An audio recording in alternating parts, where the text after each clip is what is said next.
I am so glad you convinced me that the family car should be the Defender 110. It is so beautiful inside, it's so comfortable, and it just feels indestructible. Yes, it really is. I've been waiting a long time for the new model to come out. The Defender 110, I'm telling you, it's my favorite car of all times. It's my third one. You know, I have stories of going off road. The guy managed the group. He was like, "What are you doing in this beautiful car?" I'm like, "I'm going off road." He's like, "Are you sure? Because you can use one of ours." And then they look like Mad Max cars. I'm like, no, we're going to do this. And he was shocked. Wow. Well, it's great because the Defender has been reimagined for 21st century adventure, and its unparalleled off-road ability as well as its robust interior are invaluable whether you're headed towards uncharted territory or just a weekend of exploration. The Defender 110 tackles challenging surroundings with absolute confidence. The SUV conveys strength outside and in, featuring peerless technology like an intuitive driver display and an award-winning infotainment system. That's my favorite part, to keep you connected no matter where the journey takes you. Adventure is unique to everyone, and so is the Defender. Choose from the two-door Defender 90, the four-door Defender 110, or the larger Defender 130 with the ability to seat up to 8 passengers.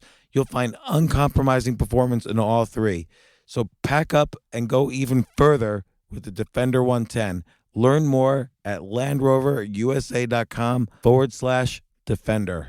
Sometimes it takes a different approach to help you unlock your true potential. Capella University's game-changing FlexPath format helps you learn at your own pace and fit earning a degree into your life. From before you enroll to after you graduate, you'll be supported by people who are invested in your success so you can pursue your goals knowing that help is available if you need it. Imagine your future differently at capella.edu.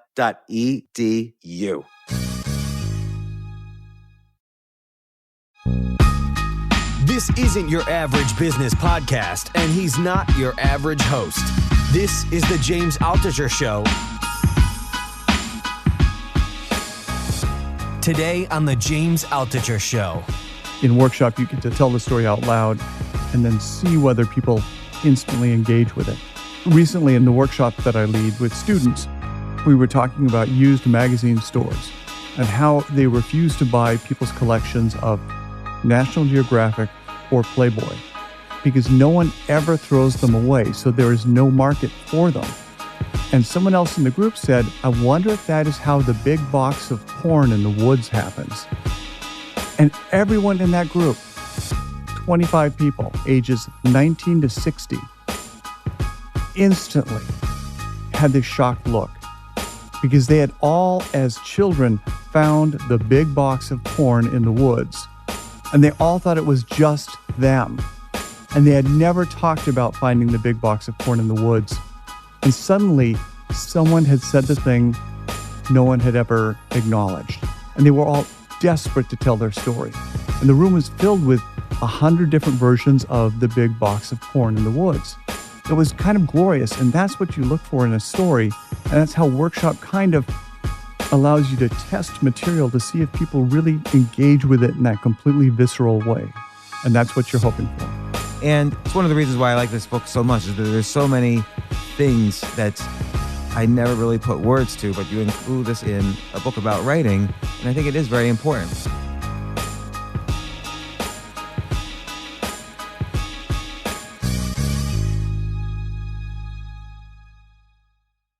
Oh my gosh, this is maybe my favorite podcast ever. I kind of geeked out all over this. Very excited to share with you this episode with Chuck Palahniuk, who's, among many other things, he's the author of the novel Fight Club, which became one of my favorite movies, Fight Club, and he just wrote a new book about how to write better called Consider This. It's the best book on writing I've ever read. It's already changed the way I'm thinking about writing and how I'm writing.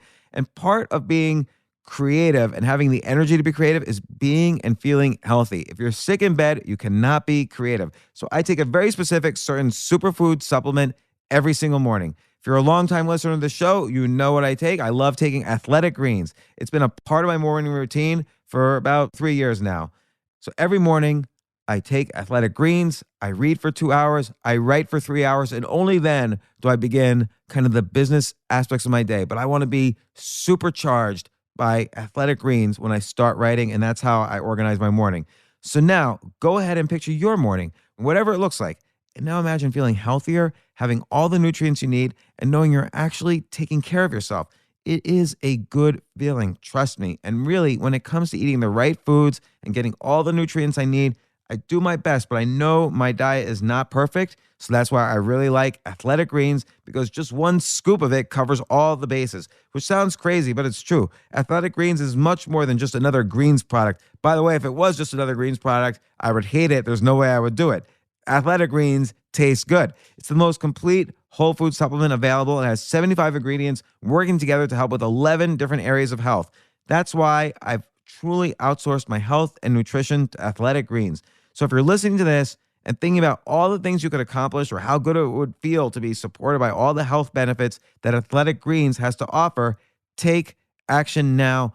Give yourself a daily routine with Athletic Greens. It really will be the single best thing you can do for your health and success this year. And right now, Athletic Greens has a special offer for listeners of the James Altucher Show. I am so happy that we worked this deal out with them. You're going to get 20 free travel packs with a value of $79 with your very first purchase.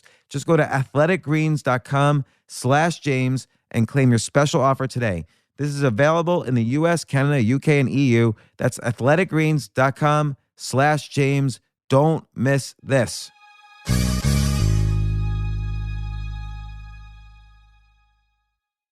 I don't know if you've ever failed, but it's definitely an unpleasant. I don't know if that's what you're referring to. Yeah. I think friends are overrated. Friends are overrated. All right, are you rolling? By the way, what's the best way to pronounce your last name? Because I've pronounced it 17 different ways this past week. We say Palahniuk. Palahniuk? Palahniuk. So Chuck Palahniuk, author of Fight Club, 10, 11, 12 other novels, essays, love Stranger Than Fiction, by the way, your book of essays, author of a lot of short stories. I'm pretty sure I've read all of them. Fight Club, of course, became a movie. Fight Club 2, which I have in one of these rooms, is a graphic novel. And I read, and I didn't know how actively involved you were in that, but I read in this book, your new book, Consider This Moments in My Writing Life After Which Everything Was Different. The best book on writing I have ever read, and I've read a ton of them. And this is so detailed, plus interwoven with your stories, beginning writing and with each novel and short stories and everything. And there's so many interesting things that I learned from. I think this podcast might have more pauses because I'm going to just keep going to pages I folded over and try to remember why I folded them over and then ask you about them. But you just said something that I think about a lot, which is that friends are overrated. And I wonder about this. Like, how many friends do you think someone should have? 4. 4? 4. What if they move? Friends aren't based on proximity. Friends are based on a mutual shared concern for one another or a shared passion. Reminds me of an essay Raymond Carver once wrote where it's basically, and it starts off with a photo of, so Raymond Carver is a short story writer. You refer to him constantly in the book. Raymond Carver has a photo of him, Tobias Wolff, and one other, I think Mississippi-based writer. I forget now. Barry Hannah? No, I don't know. It was him, Tobias Wolff, and he was like nervous about becoming, and they all kind of expressed nervousness in this essay about being friends with each other because of what you just said. They were afraid that then it would be a commitment of time and how are they going to see each other if ever again. And, there wasn't the internet then for email and phone calls were expensive. And so I've even asked my therapist this, like, what's the right amount of friends to have? Because there's also all this research, which I don't know whether to pay attention to or not, but it says you're healthier, you live longer, or you're happier when you have friends. And so I'm always curious, like, because I feel I work too much, well, how much time should I devote to making a friend?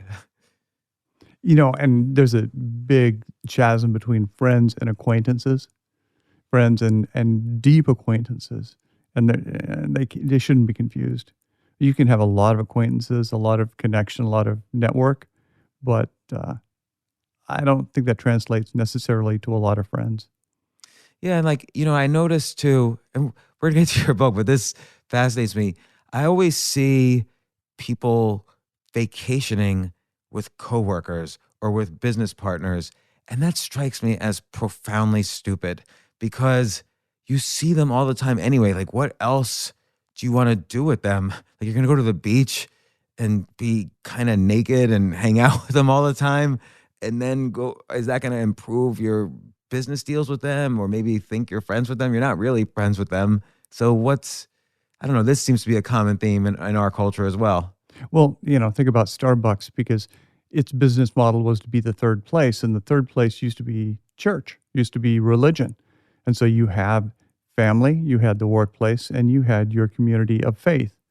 And people really don't have that. And so sometimes the third place is the gym, and sometimes the third place is your passion. For me, it's the writer's workshop, who are friends that I've had since 1990. And we meet typically once a week. And we are what I would call friends, because our shared passion and our shared investment in each other keeps us together for decades. So a lot of people don't have that third place, or Starbucks has tried to position itself as the third place. And it doesn't really work that way. No, because I think what happened is Starbucks did become a third place, but a third place for you to just sit and dive into your computer and tune out everyone else. Right. And there's no coworkers or family or friends to bother you. It's not based on, because the third place is it has to be based on the intangible passion, whether it's religion or whether it's kind of physical fitness, which is a kind of asceticism, or whether it is a writing passion or an art passion. The third place, whether it's a class, it's based on something that's not work, and it is not home, it's not family. So I'm starting to sound like Lewis Hyde. Well, no, but this is actually, it occurred to me, this does segue into consider this, but I'm going to explore it a little further, which is that I think this notion, I think you're right that there's a third place that maybe is kind of this shared interests, and you're lucky that you've had one with a bunch of people since 1990. And then I'm wondering, you said it doesn't have to be physically present, but I wonder how important that actually is. Like, you're physically present with your workshop friends. No, think about it. It used to be that people would go to their religious community once a week. And in doing so, they would make a confession of sorts. They would reveal their worst selves. They would present everything that they had done wrong during the week, and they would be given community back and forgiven for their transgressions. So once a week, you got a clean slate. And then more and more religious communities became kind of a theater for looking good, for just kind of presenting status, presenting your best, cleanest, nicely dressed self. And they weren't that place about being grotty. So more and more, the third place, you know what it is? You know what it is. Hi, I'm Chuck, and I'm an alcoholic. It's that 12-step place where people go and they present their absolute worst selves. I did this week. I did this week. And regardless of what Thomas Wolfe says, that is the place where they have to take you back. Family doesn't take you back anymore. But those 12-step basement grotty places, like the support groups in Fight Club, they have to take you back. And there's something glorious about that. Well, you just segued before I had the chance to, but consider this, you write about this in two different places in the book. And again, this book I feel is a combination of not only your story interweaving through, but you start off with more of kind of the details of language and how language can be thought of and played with in any writing, but really, really any writing, but you're talking primarily about fiction, but it could be any writing. And later on, I feel you talk more about the essences of plot and how you drive the reader forward. And so this occurs in both sections, but the notion, and I think you do this very well in your writing, and you bring up Fight Club as an example, the notion of building a community in a work of fiction, as well as rules for that community. And we have kind of this primal way in which we want those rules and that community, and a special community defined by special rules. So Fight Club, the first rule of, I'm not even going to repeat because it's a cliche to repeat it, but the rules. And you do that throughout your novels, is that you define almost the rules of the main character, and then people either join or not, or are repulsed in many cases by these rules, and that form the linkage and even the intimacy between the characters and others. And I found that to be, I've never thought of that out loud when I've read books or written books, but that is really strong. That is entirely Victor Turner, the British cultural anthropologist who identified what he called liminal and limnoid events. Oh my God, hold on a second. I got to just take notes. Fuck the podcast. I'm just taking notes. So liminal events are typically things that take place in the transitions between things. Halloween is a liminal event. It takes place between summer and winter. The honeymoon is a liminal event.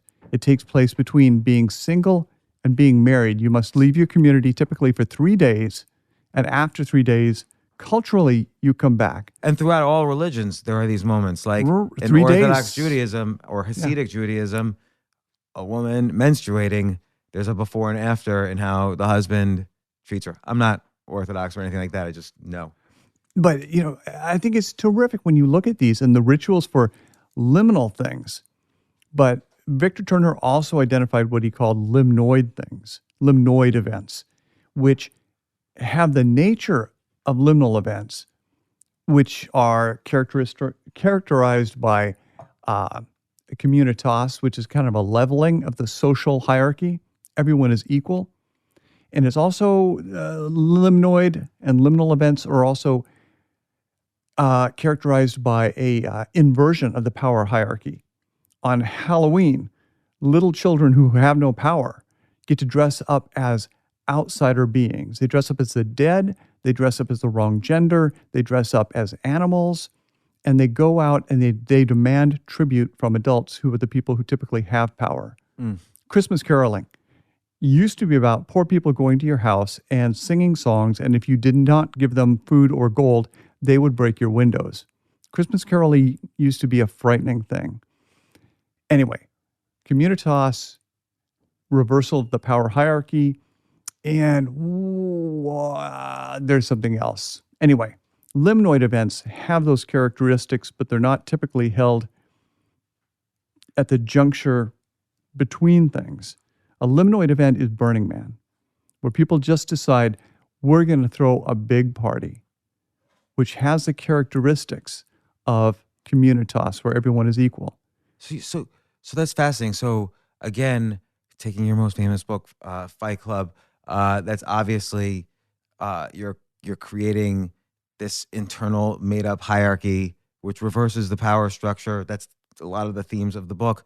But if you think about it, humans are different from other primates in that, let's say with a chimpanzee tribe, the only source of happiness really is whether you move up or down that one hierarchy. You can't escape the 30 other chimpanzees in your tribe.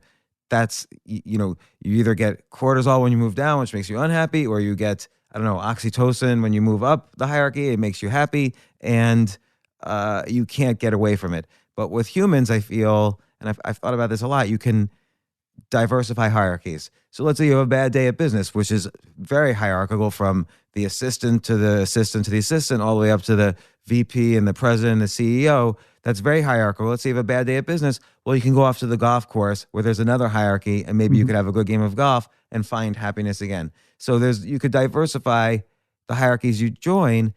And what you're saying with fiction, you can kind of escape into this other world where a hierarchy is also being defined that you could kind of relate to or join. Well, and according to Turner, with limnoid events, you're basically kind of experimenting with a social model, allowing people to participate in the social model for a very brief period, completely voluntarily, and then you see whether or not people adopt it and perpetuate it.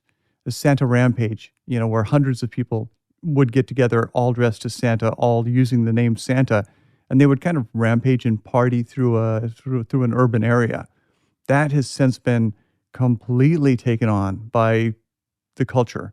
Now there are thousands of Santa rampages. Things that used to be very edgy that the Cacophony Society was doing, like Burning Man, have been co-opted by Nike. And that's exactly what should happen. That is what Victor Turner says happens to a successful limnoid event. Well, take like Star Wars. Okay, the Jediism is a religion, an official religion in the UK, and many people all over the world would actually subscribe to it because they escaped into it. It felt, like you said, it's a safe way to test whether some fictional group feels good inside. It felt good enough to enough people that people regularly say, "Oh, I'm gonna use the Force here," and or whatever. If it serves people, people will perpetuate it, and that's what you're hoping for. And it's interesting that you include this essentially in a writing advice book. I've never seen it. It's one of the reasons why I like this book so much is that there's so many things that I never really put words to, but you include this advice in a book about writing, and I think it is very important. Like, you think, you think of like The Sopranos as an example on TV. Is this weird New Jersey mafia subculture that we're allowed to safely play. Oh, I'm going to be a mafia guy while I watch. You in this book too. Throughout this book, you kind of connect biology with words. So like, just to quickly make reference to another section, instead of using to be verbs, use action verbs because it'll fire the part of the brain as if the brain is actually doing that action. And so similarly here, if there's a limnoid that or some group plus rules that I'm reading about, maybe for that moment I'm actually feeling like I'm a member of it, and it's a way to safely see if do I like being a member of this or do I not want to be a member of this, and that drawing the reader in like that, almost biologically and neurologically, I guess does lead to strong writing. Well, and also that's one great argument for the workshop is that in workshop you get to tell the story out loud and then see whether people instantly engage with it. Because it's not the stories that you tell that shut everyone down in complete awe. Everyone is so overwhelmed by the end of the story that it's silence. It's the stories that you tell where everyone can relate. Recently in the workshops that I lead with students, we were talking about used magazine stores and how they refuse to buy people's collections of National Geographic or Playboy because no one ever throws them away, so there is no market for them. And someone else in the group said, I wonder if that is how the big box of porn in the woods happens. And everyone in that group, 25 people, ages 19 to 60, instantly had this shocked look because they had all, as children, found the big box of porn in the woods. And they all thought it was just them. And they had never talked about finding the big box of porn in the woods. And suddenly, someone had said the thing no one had ever acknowledged. And they were all desperate to tell their story. And the room was filled with 100 different versions of the big box of porn in the woods. It was kind of glorious. And that's what you look for in a story. And that's how workshop kind of allows you to test material to see if people really engage with it in that completely visceral way. Yeah, I wonder how you think fiction is affected by the fact that there's now so much exposed reality on, let's say, social media. So for instance, any group you could think of, probably even including that one, there's some Facebook group or some group on some social media site that's the equivalent of a limnoid. So you don't have to you no longer have to actually read it in fiction. You could kind of experience many of these things in the real world because now there's so many reality stories out there. I wonder if that affects people's interest in fiction. I think people still have to be in the presence of other people for that important thing to happen. The whole paradigm in religion that it takes two or more people to be present for God to be present. That there has to be this kind of limbic chemistry happening. People have to be present. And it's something I write about in the next book, the horror novel, in that now that audiences have become so automatized with everyone consuming media at home, they're watching movies and they're thinking, why aren't movies as funny or as scary as they used to be? And it's because we're watching them alone. We're not watching them in this kind of soup of other people's limbic emotions. You don't think it's because there might be some chance that we see almost anything we see now in a horror movie? Now, of course, there's no monsters in real life, but those are just, metaphors for the monsters in real life, and which we do now see more than ever on social media. You could YouTube almost anything and see it instead of seeing a horror movie. And I wonder if that takes the energy out of a horror movie a little bit. I think the larger factor, there's always the failure to reinvent whatever the unspoken horror is at the moment. But I think the larger factor is the fact that we're consuming these things alone. And that, studies show that our body chemistry is different when we're being frightened with other people. And when studios are going to screen a new movie, they will run a contest so that they fill the theater with 19-year-olds who've all won tickets over the internet or the radio. And the 6 critics who are sitting in there will react more positively because they're surrounded by 800 kids who are euphoric about having won tickets for this thing. So they're going to laugh at everything or they're going to scream at everything. And that's going to affect how the critics review the movie. So when you're writing fiction, though, and someone's reading it, they're consuming your fiction by themselves. So you're giving them this, not artificial, but you're giving them this group with rules, classic example, Fight Club, and they're experiencing that as an individual. What's happening there biologically? They're by themselves. Mm-hmm. They're not with 2 people reading your book. What's happening there? Because they are alone, you have complete freedom to show them anything. Movies have to make things literal enough to film them, but that means they're also a very passive, easy thing to consume. But that means movies are incredibly limited in where they can go, because that movie could be shown accidentally to a child, or that movie has to be shown to an enormous audience to make its profit. But a book has such low production costs, and it's consumed by one person who makes all the effort to consume it. So a book can do anything. And so it should, I think, because of its nature of consumption, it should be able to go to very extreme places. And it should depict people together because it's being consumed by someone alone. And I lost the third thing already. There you are. So it's funny because now that I think about it, there's so many books with this idea. Like just take Amy Tan's The Joy Luck Club or Divine Secrets of the Ya-Ya Sisterhood, or How to Make an American Quilt, or Sisterhood of the Traveling Pants. There are so many narratives about how women can come together and the rules in which they conduct themselves together so that they can share their lives and they can really counsel each other about their experience. Even a book like Old Man and the Sea, you get this sense that the old man has this code that he's living by that maybe has lasted for thousands of years among fishermen.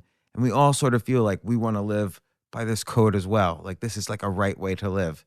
And that feels a similar way. And I can't speak, I don't typically read books that have a sort of single, alone, solitary narrative, character.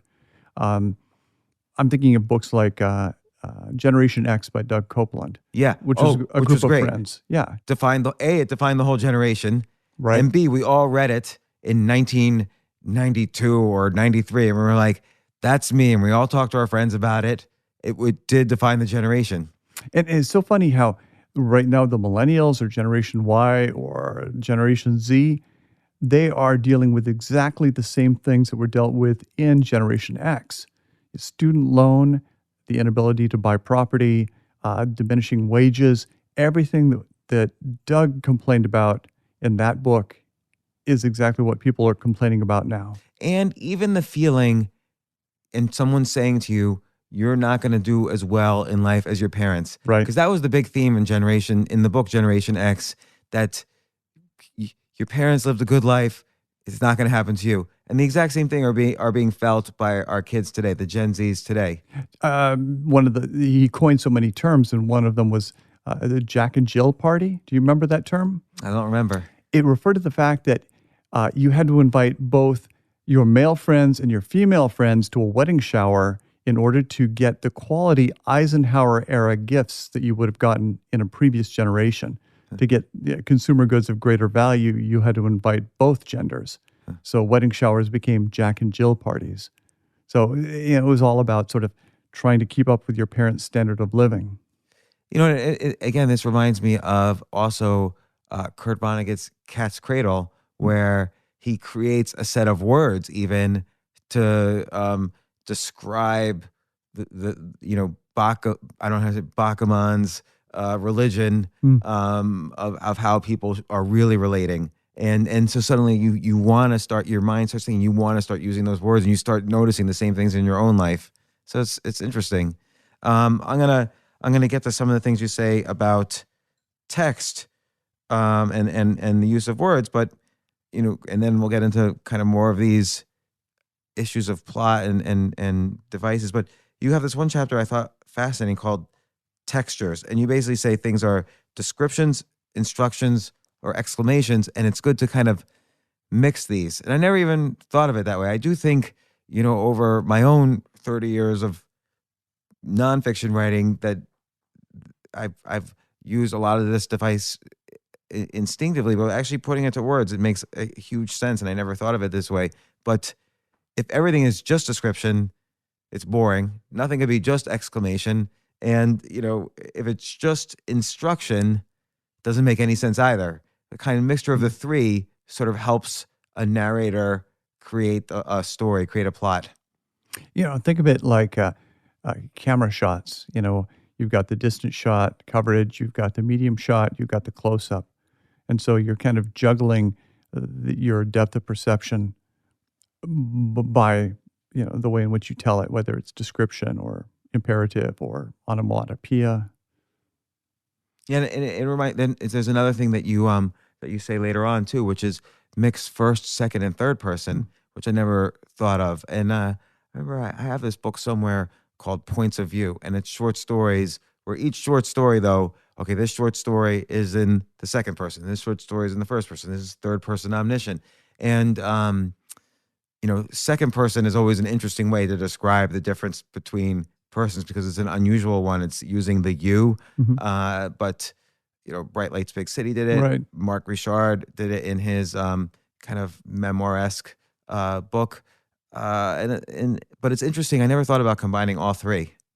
And it's how people tell the best stories.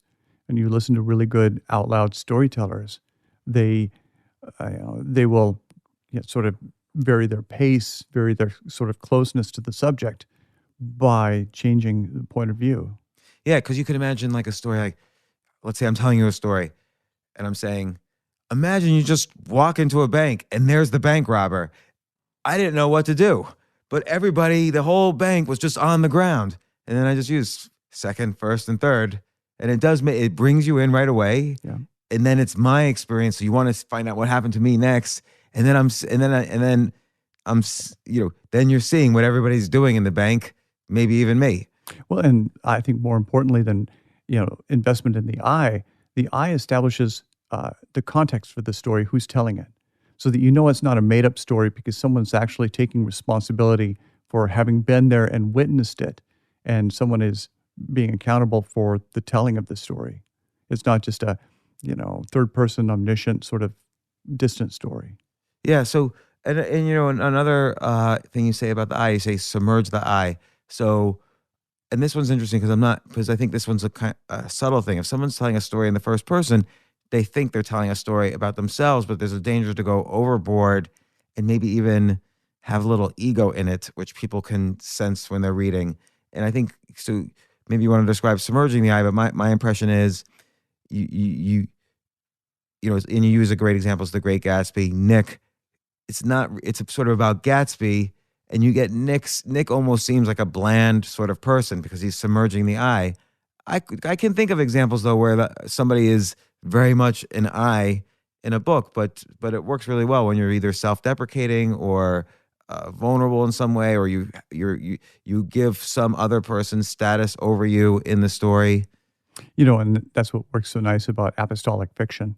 It's What do you call it? apostolic fiction. It's kind of an apostle talking about a greater character. This is my hero. It makes us like the narrator because the narrator is liking someone. We like people who like people. That's an admirable thing.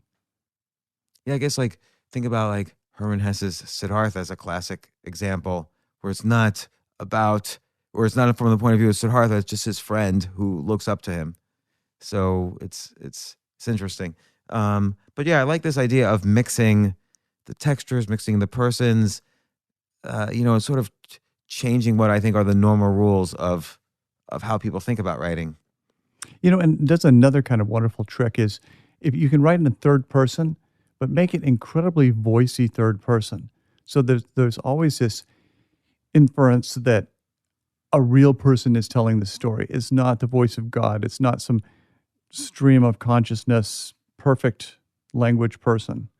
That you make the same mistakes consistently, and you give the third person a voiciness, and that's a fascinating, wonderful thing to do. Yeah, so a movie example is the Road Warrior. It's from the point of view of this little boy looking up to Max, and you only at the end realize, oh, that was that character, even though the whole thing was in the third person. Kind of like Shane, yeah. It's interesting. All right, I'm gonna just keep going to the places where I've folds, and then I got to figure out why I folded it. I was curious about this how to pass time, because it seems like sometimes authors, all great authors, sometimes speed up the pace of a story and sometimes very deliberately slow it down in various ways. Like maybe they stop for a second to describe the geography. And of course, the geography will in some way, if they're subtle enough, be a metaphor for what's happening in the story. But no matter what, it does slow the pacing of then this happened, then this happened, then this happened. And by the way, a fog came over the mountains. And then this happened, then this happened, then this happened. So it's interesting. Maybe how do you know how to pace the time? And part of it comes from testing the story, reading it out loud, seeing where it wears people out, where people need a rest. And when you tell it out loud, you can put those pauses in it so people are hanging on that silence. Do you remember Paul Harvey? Yeah. Do you remember Dr. Laura Schlesinger? Yeah. They both had the same way of talk and break at weird moments. And that strange breaking quality that they had of pausing in the wrong places made you listen more closely. They both did it exactly the same. And so telling a story out loud, you can do that. But on the page, you have to use other devices for pacing the delivery. That's why I'm a complete fanatic about attribution in dialogue. Because if you don't put attribution or gesture into the dialogue and pace it the way an actor would pace it, then your reader is just going to plow through that dialogue, and it won't matter how beautifully crafted you did it. It's going to be kind of wasted.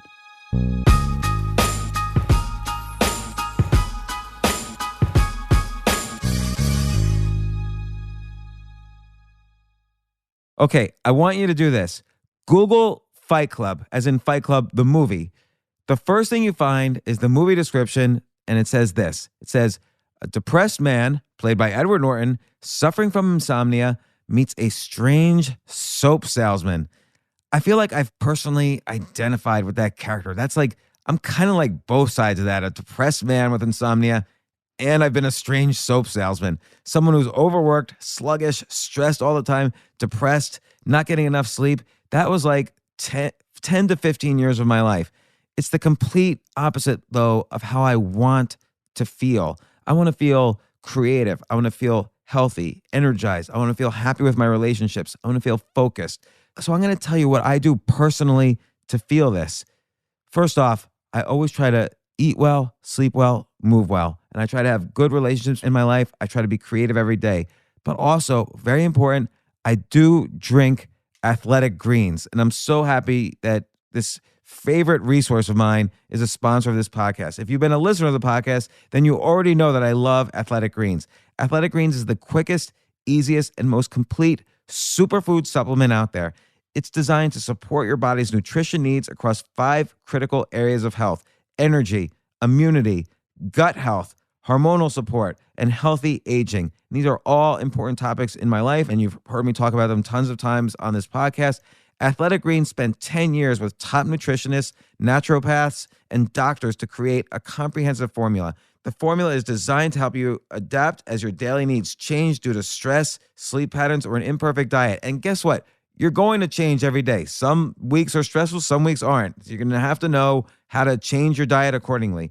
I actually first heard about Athletic Greens from Tim Ferriss years ago. He's a good friend of mine, been on my podcast, I've been on his. And if you go to their website, you'll also see a testimonial from another friend of mine, Peter Diamandis, who's also been on this podcast repeatedly. So I highly recommend you give it a try today. You can add it to your morning routine. That's what I do. I even look forward to it because when I take it, I feel like I'm signaling to myself that I'm going to have a good day. So I talked to Athletic Greens and we worked out a special offer for you, the listener, right now. As a James Altucher Show listener, you get 20 free travel packs. That's $79 in value with your first purchase. And believe me, I'm about to get on a plane in like an hour. I have one of these travel packs with me. So just jump on over to athleticgreens.com/James and claim your special offer today. This is available in the US, Canada, UK, and EU. That's athleticgreens.com/James.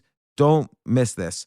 If you want to feel your optimal state of energy, then give yourself a daily routine with Athletic Greens. It's going to be the single best thing you can do for your health and success this year. I can't stress this enough.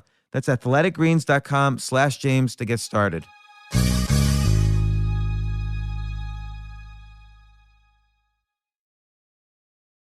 Oh my gosh, I love these clothes. Mizzen and Main, that's Mizzen and Main. It really is the most comfortable work clothes. Travel clothes. I had to travel this whole week. I'm traveling for a week and a half, and I just took Mizzen and Main clothes with me. Close out 2023 in style with comfortable, breathable, packable, and machine washable pieces from Mizzen and Main.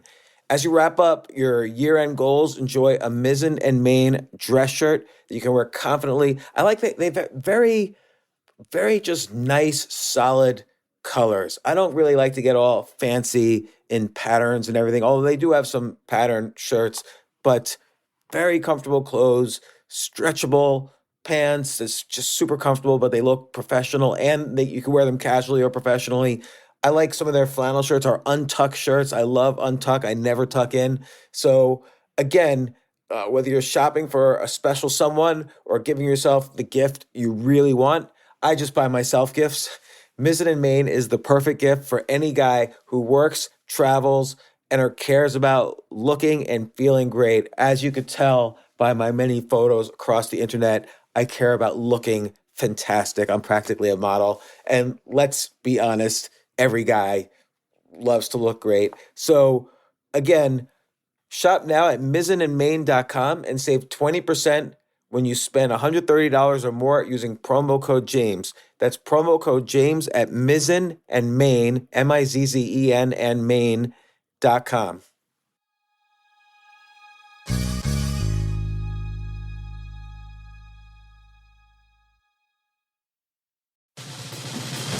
These days, we're all investors, trying to be smart with our money despite our worst impulses. But at iShares, we believe that deep down inside of every investor is a better investor. One that's just waiting to be let out.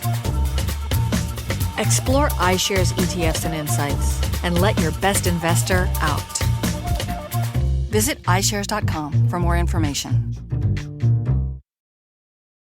You know what I love about fantasy sports is that even though I'm not going to be a great basketball player or a baseball player or a football player or whatever, I feel like I get to participate and make decisions and use my knowledge of these different leagues or these different sports to compete. So it's like I can pick my team or I can pick my favorite players and I could use my knowledge to make predictions and maybe even make money. So with the basketball season here, you can now pick combo projections across football and basketball from the Specials League on Prize Picks. This is a league created specifically for combo projections that include two or more players from different sports or leagues. Want to play alongside some of PrizePicks' favorite players like rapper Meek Mill and comedian Andrew Schultz, who's also been a guest on this podcast, and I've been a guest on his? You can now find community plays under the promos tab of the app to view entries for some of the biggest names in the PrizePicks community each week. Look, PrizePicks even offers a reboot policy so that your entries stay in play even if one of your players gets injured. For football and basketball games, if you have a player who exits the game in the first half and does not return in the second, that player is rebooted. PrizePicks is the only daily fantasy sports platform with an injury insurance policy. What? So I love playing it. I love anywhere where I can use analytical ability with my interests to demonstrate some skill and maybe make some money. And I like the game-like aspect.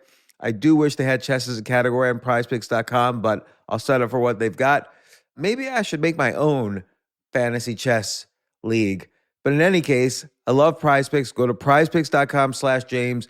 Use code James for a first deposit match up to $100. That's the easiest $100 you're ever going to make. So that's prizepicks.com/James and use code James. Daily fantasy sports made easy.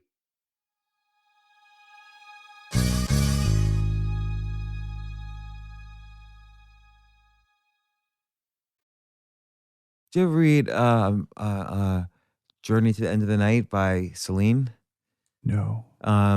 See, he's kind of crazy because of World War I, so he doesn't really attribute things, but you have a sense that he's doing a lot of the speaking because he's just rambling a lot.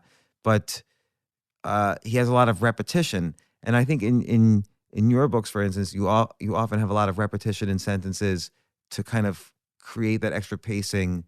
And you talk about the repetition a little bit here, but when you're thinking of doing, what's an example, for instance, that you would do it? Repetition? Yeah. Repetition, I would use that, often. Think about the movie The Ring. Do you know The Ring? Mm-mm. Citizen Kane. Okay. You don't know The Ring with Naomi Watts? I don't. About the video you watched that kills I'm putting it you? on my list right now. Okay, Citizen Kane. You know Citizen Kane? Yes. Okay, Citizen Kane, you see the entire horizontal of the plot right at the very beginning. Charles Foster Kane is dead. You see the whole newsreel of his life. So you know every plot point that we're going to come across.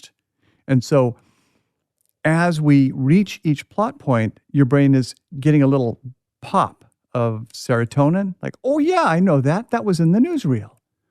And The Ring, the Naomi Watts horror movie, is basically about this kind of artsy video you watch, and 7 days later, you die. And so the discovery process is in discovering the source of each image and the meaning of each image in that short artsy video. So you see the video at the beginning of the movie, and then throughout the discovery process, you get that wonderful pop of brain chemistry every time the image is explained. And so those work great. What I think of as thumbnail narratives, where you get the whole thing in a thumbnail at the beginning, so you know the entire horizontal of the plot. And then you see the whole plot unpacked. Titanic, the James Cameron movie, was the same thing. We had to see that computer model at the very beginning to see that computer Titanic, go along and hit the iceberg and start to sink. And we get the narrative of the sort of geeky guy saying it starts to sink at the bow, and then it goes up on end, and then it breaks in half, and then it goes to the bottom. So we've got the whole horizontal. We know what's going to happen. And so we can pay attention to the emotional vertical of the story as we see it actually dramatized. And so at the moment that the ship goes up on end and breaks in half, we're not thinking, whoa, wait, what? The ship broke in half? What the hell is that all about? We've already been told that's going to happen. We've already been told that Citizen Kane is going to build Xanadu. None of these things are surprises. But what I like to do is keep the past constantly present in the narrative. And by establishing a chorus or a reference back to previous events that can be reiterated later in the story, you are keeping a more sort of cumulative idea of the narrative. And past plot points always are present because they're always kind of reiterated in a very repetitious chorus of some sort, so that the story doesn't occur as something linear in which things are constantly consumed and discarded. The story is more of an accumulation that you carry with you over the whole course of the book. It's exactly kind of the opposite of the thumbnail narrative where we learn everything up front and then discover its meaning. Yeah, so what do you think about that? So you're saying you don't like to be, here's the whole story, how do you view the beginning of a story? You can do that in a book. My best teacher, Tom Spanbauer, did that really beautifully in the opening chapter of The Man Who Fell in Love with the Moon. It's all a kind of synopsis of the entire plot you're about to get. And in my book, Rant, I basically do that. The entire opening scene is a guy sitting in an airplane seat, and he tells a synopsis of the entire story that you're about to read. It's hard to do because it has to be kept really short and concise, and it has to be memorable at the same time. And it can't provide too many details, or it's the book. Well, exactly. It can't be, and that's why it's got to be kept short. And you have to keep the vertical out of it. So just to define what you mean by vertical, it's sort of the emotional ups and downs of the characters becomes the real story. So in Titanic, right, the Titanic's going down and most people are dying. You don't know anything about the love story that's about to occur. Right, exactly. The vertical is the psychological and emotional accumulation of weight throughout the story. And you would think counterintuitively that ruins the story, but it doesn't. Like Citizen Kane and Titanic are great examples where you don't need to have cliffhangers on the horizontal, but the vertical is like, how did the two lovers meet on the Titanic? How did they fall in love? How did they overcome? Citizen Kane, how did he, have his dreams and create this empire, and then it gets to him and possibly kills him, and so on. And then The Ring. You see those art film images so many times, but you never get bored of them because they have no meaning, they have no explanation, and you're just craving a definition. What do they mean? What is this inferring? What is this referring to? So describe again your alternative to that. I'm trying to understand, because this is like a big debate, right? In writing, is how much you give up in that first paragraph. And it really just depends on how you choose to tell the story, whether you wanted to use flashbacks or flash forwards. Did you ever see They Shoot Horses, Don't They? No. Oh my gosh. I don't feel so bad about not having read Celine. Don't worry about it. We're gonna exchange a lot of stuff that we have read. I am a public confession. I am a complete sucker for 1970s romantic fatalism, because when The Conversation, which is kind of that. I don't even know that. Well, it's Richard. Well, who was The Conversation was Coppola and who's the main guy? Such a beautiful movie. It was like in between Godfathers. Talking about Gene Hackman. Gene Hackman. Yeah. Anyways, go ahead. In They Shoot Horses, Don't They? Which is basically a really claustrophobic movie that takes place during a Depression-era marathon dance contest. Jane Fonda, David Sarrazin. And there are these strange little moments throughout the movie that are basically between major sort of acts of the story, where we see the male protagonist in these kind of Kafkaesque, very artsy situations, completely unexplained. And they're basically flash forwards to things that take place after the end of the movie. So we're seeing the movie that takes place after the movie during the movie. So flash forwards work beautiful in that case. Yeah, and that's like that Arrival, which was both a short story by an Asian science fiction writer, Ken Xiu, Xiu, but also became a movie where these aliens land and this woman has to communicate with them, and they're communicating by time is sort of one-dimensional to them. So they're communicating by different moments in time in her life. And so she sees these images, and you never have a sense what's past, what's future until it all sort of wraps up, which is an interesting structure. And Slaughterhouse-Five does that beautiful too. Yeah, Slaughterhouse-Five, and explicitly does it. They say right at the top they're going to do it. You're everywhere. Yeah. And the original short story Fight Club, that's why I used the rules, because I just wanted sort of touchstones that people would transition through, that they wouldn't necessarily even read the rule the second or the third time they saw it, but it would signal to them that we were jumping temporally in time and place. But I feel you also use repetition, though, let's say a main character is thinking, you might repeat something just because the character is thinking harder about it. I feel like you use repetition as a temporal spacing device too. You're slowing down over some concept that the main character and hence the reader should think about a little more. Because after the first time they read it, they're not really sub-vocalizing subsequent times they read it. And so it acts as a pause, the way an actor would put a pause in dialogue. So you're controlling the delivery of the story by repeating things in that way. You know, in Invisible Monsters, my third book, I use that phrase, sorry mom, sorry God, as that kind of sorbet, that so many cultures have this sorbet that they say at the moment when nobody knows what to say, and the silence has to be bridged. And in Catholicism, we always said it must be 7 minutes after the hour, because supposedly Christ died at 7 minutes after the hour. And I know I have Jewish friends who say a Jewish baby has just been born, because that's how you bridge that silence and allow for a new topic to be introduced. And this is kind of related to another thing. I mean, by the way, I shouldn't keep saying another thing you say in the book. Everything I'm talking about is what you say in the book. But you have often a group or community in a novel you write will start developing their own language, right? Their own. And again, this is like Kurt Vonnegut's Cat's Cradle as well. But in your books, and you describe in real life how your college friends would often say things if there was food on someone's face. But, you know, and I see this in podcast world too. Like a podcaster they'll start using certain words in common, and then their fans start using them in the comments of the podcast. And it is a way to use language to build community.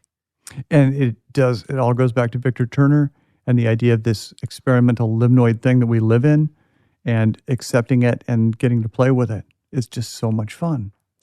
You know, I'm really fascinated also by how temporal spacing's used in kind of a narrative. So I'll tell you, it's a little segue, but you'll relate to it. In like 1991 or 90 or 92, I started seeing this one author appear in all these literary journals, and the stories were so amazing. I would just kind of basically copy them and collect them and read everyone over and over again. And then finally his book came out, Jesus' Son by Dennis Johnson. Okay. And I think I've probably read this book in some way or other every week since. Like, and he does this very well, where he's got the character, you know, is named Fuckhead, and it's, you know, it's an interlocking series of short stories all featuring this one kind of drug addict character, and that he's only referred to as Fuckhead. And sometimes he'll be in the middle of this intense scene. Maybe he's driving someone to the hospital who just got shot, because he hopes somebody will like him if he does this, which is such a vulnerable and yet intense moment. Someone was shot and is dying, and he's rushing to the hospital. And then he had this vulnerable thing. I hope people will like me after this. And then he'll suddenly say, what else can I say about this moment? The mountains look so far away. They looked untouchable. The sun looked like it was on fire. Some unique way of saying things. But he goes from like this intense plot-driven thing, someone was shot, to this vulnerable submerging of the eye, to then this 30,000 foot, like, you know, what else can I say? Which seems so dissonant with the narrative, but that's the point, really. Well, and sometimes that kind of giant fade into this grand distance, George Saunders does that quite a bit in short stories, when there's kind of, you don't want to put too much of a bow on the end of the story. You've demonstrated everything in that kind of Tobias Wolff, you know, dirty realism way. But the camera's got to go somewhere at the end. So the camera goes off into the distance towards the Smoky Mountains and the sunset. Right, because let's say without that, you know, let's say, you know, the next scene, if the next scene happens too fast, what is happening biologically? Because I appreciate that you're really looking at what's biologically or neurologically happening. Like, so we know the next scene. If he went too fast into that, where's the disappointment in the body somehow? Well, another person I really love to read is there's a anthropologist named Shirley Bryce Heath. And she says for fiction to work, it really is dependent upon surprise.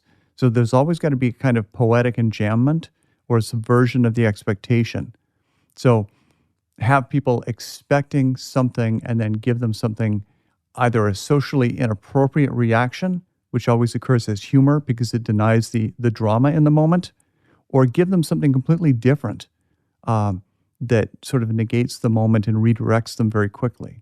Right. So like a cliche way to do this might be, this reminds me of something my mother did to me as a kid.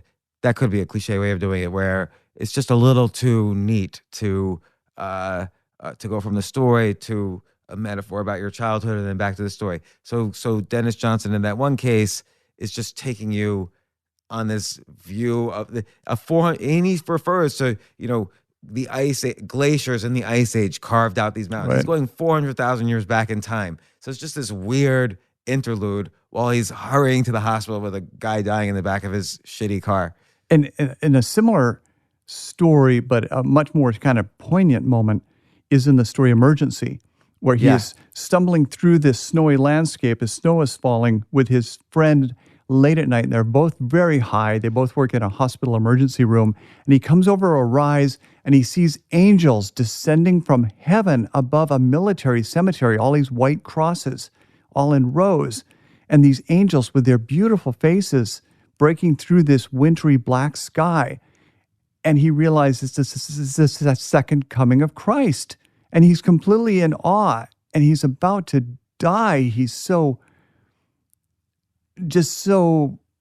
overwhelmed by this sight.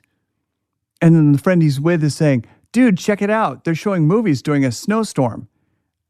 And in that moment, we realize it's a drive-in movie theater. Right. And it's a screening of Cabaret. And his friend looks at him and says, what'd you think it was? And Fuckhead says, oh, I thought it was something else. Yeah. And all of his awe is so overwhelmed in that moment, so denied in that moment. I thought it was something else. That it's heartbreaking, but it's also really funny. Right. Like it's almost like, again, it's this way of separating out. There's this rawness to him being high. They just had this experience in this hospital, and and again, in a hospital is somehow also you think about death, you think about the afterlife, you think about so many things in the context of hospital. You also think about just what's happening right now, the infinite misery and sadness of all the patients in some cases. But so he takes that to the limit, and then you're back down to reality with the movie theater. But then he a few paragraphs later, he says, or that might have been another time. So suddenly that whole story is like wiped out, but we're still in the story. Like it's still him driving around with this guy, but like all reality is distorted. It's almost like he, at least in those first initial stories in Jesus' Son, reality is just sort of suggestion while he's moving through his story. And that brings us to the biggest distinction in writing. Strippers and comedians. What do you got on stage? You got strippers. Strippers raise the tension. They raise the tension. They raise the tension. And just at that moment when something bad is going to happen, you bring on a comedian. And comedians cut the tension. And they make you laugh, and they make you laugh. And they kind of give you that symbolic, huge orgasmic relief of laughing. And then they bring out another stripper. And so it's that constant sort of heightening of the dramatic stakes and then cutting of the drama and then raising the drama to a greater level and then cutting the drama. And that's something wonderful to do in fiction. That is so much fun. So what do you think he's doing there with or that might have been another time? And now they're kind of in the spring driving around, and instead of the winter, like what's happening there? It allows him to come to the sublime multiple times. It allows for multiple orgasms. It allows him to broach sentimentality for that wonderful length of time, but not for too long, not for Thomas Kinkade, Painter of Light long. And he allows himself to cut it at the very moments. fast. Or, Yeah. or like it's just that one line, or that Right. might be another time. Then he doesn't address it any further, and he goes into the next part of the story. And then he allows us to ramp up to another sublime moment before he cuts it. And so the idea is to bring the reader up in these kind of graduated ways, but not too quickly and not for too long an extended length of time. And I would argue that he knows on an intuitive level that our brain chemistry will not allow for the sustainment of schmaltz. That schmaltz has got to be cut before it can be achieved on a greater level. Right, so he cuts it with we were in a drive-in. It wasn't angels. And then he cuts it again. That may or may not have even have happened. And because they're all high, they've got things going on. And then they're driving around, and don't the rabbits die next? Yeah, the rabbits die next. I forget which reality that was in now. It was that same story. It was definitely the same story. I forget whether it was before the movie theaters or it might have bridged both scenes, actually. I thought it happened after the morning because he wakes whatever. up. Yeah. They wake up and he slept on the rabbits. Right. In that same collection, not to give away all the spoilers, is No, I love that we're talking about this because I know that I read an interview like maybe a year ago. You said you've read this like 300 times, and I'm like thinking, okay, I'm not insane that I've also probably read this over 300 times. Dirty Wedding, when Yeah. he takes Michelle in for her abortion, and the nurse comes to him in the waiting room, and she says, Michelle is at peace now, or Michelle is fine now? And suddenly he says, apropos of that, he says, is she dead? And the nurse says, no, why would you say that? And he says, I kind of wish she was. And the story is just a freak out moment. The nurse starts calling for security. But that horrible honesty of I kind of wish she was. Right.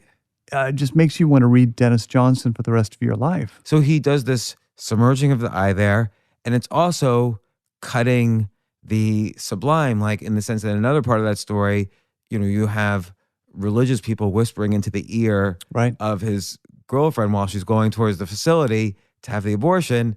And it's only in his imagination what is happening in that moment between the religious. There's always this kind of respect somehow for the mysterious that that the character Fuckhead has. And by the way, that I never thought about before, but a character named Fuckhead with Jesus' son, that's a way of cutting the sublime with just the really direct, this guy's a fuckhead. And it is a kind of arriving at the profound through the profane. And that's, for me, that's always been the goal, is to, maybe have 200 pages of profanity, but to be just to arrive at one page of maybe not profundity, but some moment of grace. And that's the end of Jesus' son, the Beverly Holmes story, is arriving at that kind of most extended moment of grace. Yeah, or I think almost at the end of every one of those stories, there's a little bit of that moment building up to that. Like Jack Hotel, first off, there's that moment again where you have one reality all built up and he feels like nobody's his friend because nobody told him that Jack Hotel was going to prison. But then we realize he was completely wrong. He realized he was completely wrong. It's a different time again. Jack Hotel was actually the savior and got not going to prison. But the end of that story, I am still alive. Yeah, that's why that book is going to be around forever and ever. I mentioned Mark McGurl earlier, and McGurl had a theory that every 20 years or so, college courses, writing programs, had to redo their syllabuses, and the easiest way to teach writing or to get people to read is to give them short story collections. So there is a kind of resurgence or renaissance in short story collections every 20 years because academy programs need them. And so he said, Jesus' Son as a short story collection will always be around because it's so easy to teach. Students love it. Likewise, Junot Diaz's Drown will Beautiful always book. be around. Short story collections are just so easily consumed. And so I love them because stories are typically very easy to reverse engineer. How did he or she arrive at that? And so you can take them apart and like an engine and figure out what each specific sentence does to get you to that fantastic place. You mentioned Mark Richard. Yeah. His story, This Is Us, excellent, about the two little boys who just get the shit beat out of them by their father. And he has got a moment in that story where he's talking about the carny. And he says, the carny's got tattoos on his arms. They're the kind of color of blue that looks black when you see them through a jailhouse window in the middle of winter. And instantly, as a reader, you think, whoa, wait, that is so totally wrong, because how would a kid know this? That is such a violation of the point of view of this small child. Which goes against your advice in the book. Every time you read it after that, you realize that's a flash forward. That's showing you something that happens after the story. That after the story kills the abusive father, the kid goes and visits the carny in prison. And that's how he knows the simile. And what's interesting there, and this is related to all of your works, but also what we've been saying about Dennis Johnson, it's almost like they could have said a million things about what this blue looks like, but it seems like all of these people, you as well, it's like you press that extra, you flex that extra muscle. Like, how can I say this in a way that nobody has ever said before? And now he's able to do it to tie into the story in that one situation. All description should describe the describer more than it describes the described object. That's great. When you describe something, you should say more about yourself than you do about the thing itself. So can I ask another Dennis Johnson Jesus Son quote? I hope, yeah. So there's one story, now I'm forgetting the name of the story, but he's just had a fight with his girlfriend. He's getting on a bus, and he says, the wind whistling through my earring. No. That's another one. But the images of the city. Scrolling through the windows like a slot machine. Yeah, that's glorious. Yeah. And so it seems like that's not so. Okay, I want to get to your point about what is it saying about him. But first, that one sentence seems really hard to think, because I would have just said, "Oh, the city looked like a mess as I passed through it," or whatever, like some descriptive thing. He's not descriptive at all. Like, it's a beautiful way to think of, slot machine implies luck. Maybe it implies bad luck. The kind of people who are at an Atlantic City casino playing a slot machine, they're people down on their luck usually. So I guess that's where he's describing himself, and I never thought of it that way. Like, the slot machine is the worst game. It's the person who's putting a nickel in and just down and out. And that's where he was at that point on the bus. And it's right. It's the most passive game where you're just going to accept what happens. Yeah. Man, I'm going to have to read Jesus Son again, just for the 301st time. I got to do a Symphony Space event a couple of years ago with Billy Crudup. And Crudup presented portions, and we got to talk about Jesus' son. And we found out later that Dennis Johnson wasn't there because he was too ill. He died maybe a month after that. But that was a terrific evening just to talk about how that book kind of focused on the phase of life that we all go through, where we're kind of between the family that raised us and the family that will eventually start ourselves. It's that kind of phase where our entire life is fluid and we really have no attachments. And it's kind of a magic time. Yeah, and also he wasn't really a part of a community or a group, or they were false groups. He wanted them to like him, but they never really seemed to they gave him that name, that nickname. They never really appreciated him. And it's finally only by the end that the arc goes through where he's still kind of screwed up, but he's accepted. He's found a path to acceptance. Now, that's the final line in the book, and I can't remember what it is. Well, I have it right here because I knew it was a common interest of ours. I don't know if I should say it in the thing, but oh wait, yeah. Yeah, I'll just read the last paragraph. All these weirdos and me getting a little better every day right in the midst of them. I had never known, never even imagined for a heartbeat that there might be a place for people like us. and the us is what just destroys the reader in a good way. And that moving to the first person plural is kind of glorious in that last moment. Yeah, I never thought of that. Do you want a really similar rush? Have you read Namie Moon's Miles from Nowhere? No, and are you telling me it's a similar rush to this? Because I've been trying for 20 years to find this type of style. I envy you so much. It's like you're about to have sex for the first time. Good sex, not like lousy first time sex. Namie Moon's Miles from Nowhere.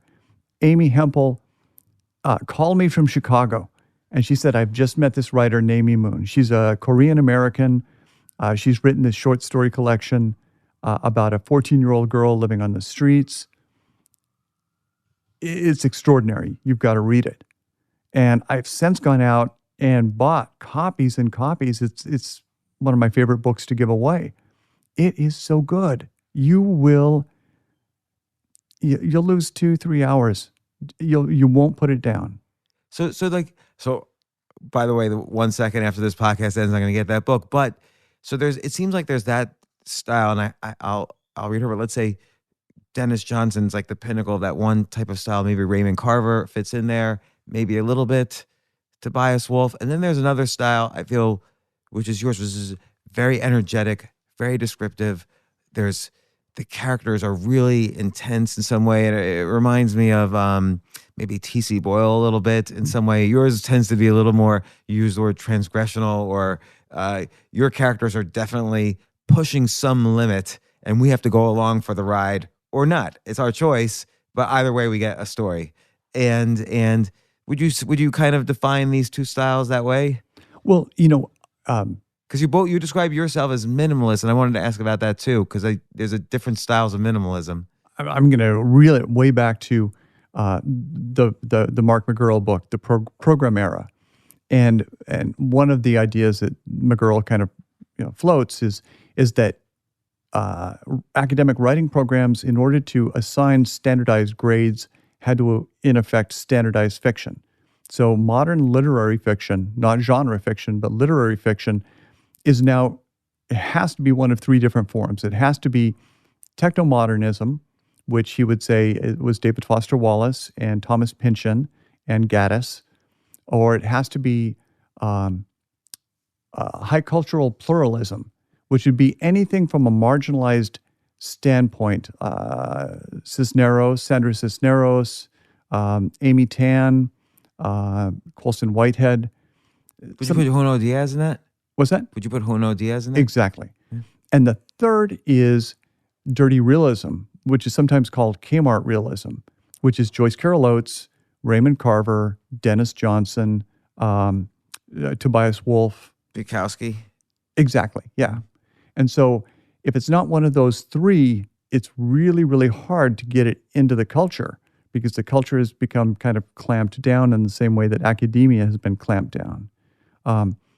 But when it does violate those, that's what I'm trying to do, is trying to write something that's not technomodernism, high cultural pluralism, or dirty realism.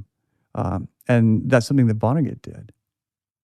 Yeah, you're right, because he sort of takes the skeleton of this pulp science fiction form while writing a serious novel about World War II, or the death of the U.S. economy and frontier and whatever. But he structures it in this kind of familiar pulp science fiction, 1950s pulp science fiction style. And in a way, too, he kind of mixes up, you could argue, all three of those, because Billy Pilgrim in the Army is one thing. Billy Pilgrim, present day with his wife, is dirty realism. Billy Pilgrim on the other planet with a porn star is science fiction or high technomodernism. So you could argue that he takes all three of those forms of literary fiction and just intercuts them. Well, okay, so let me, and I don't know if this is too much in the weeds for listeners, but at this point I don't care, because this is the only time I'm going to get to ask these questions.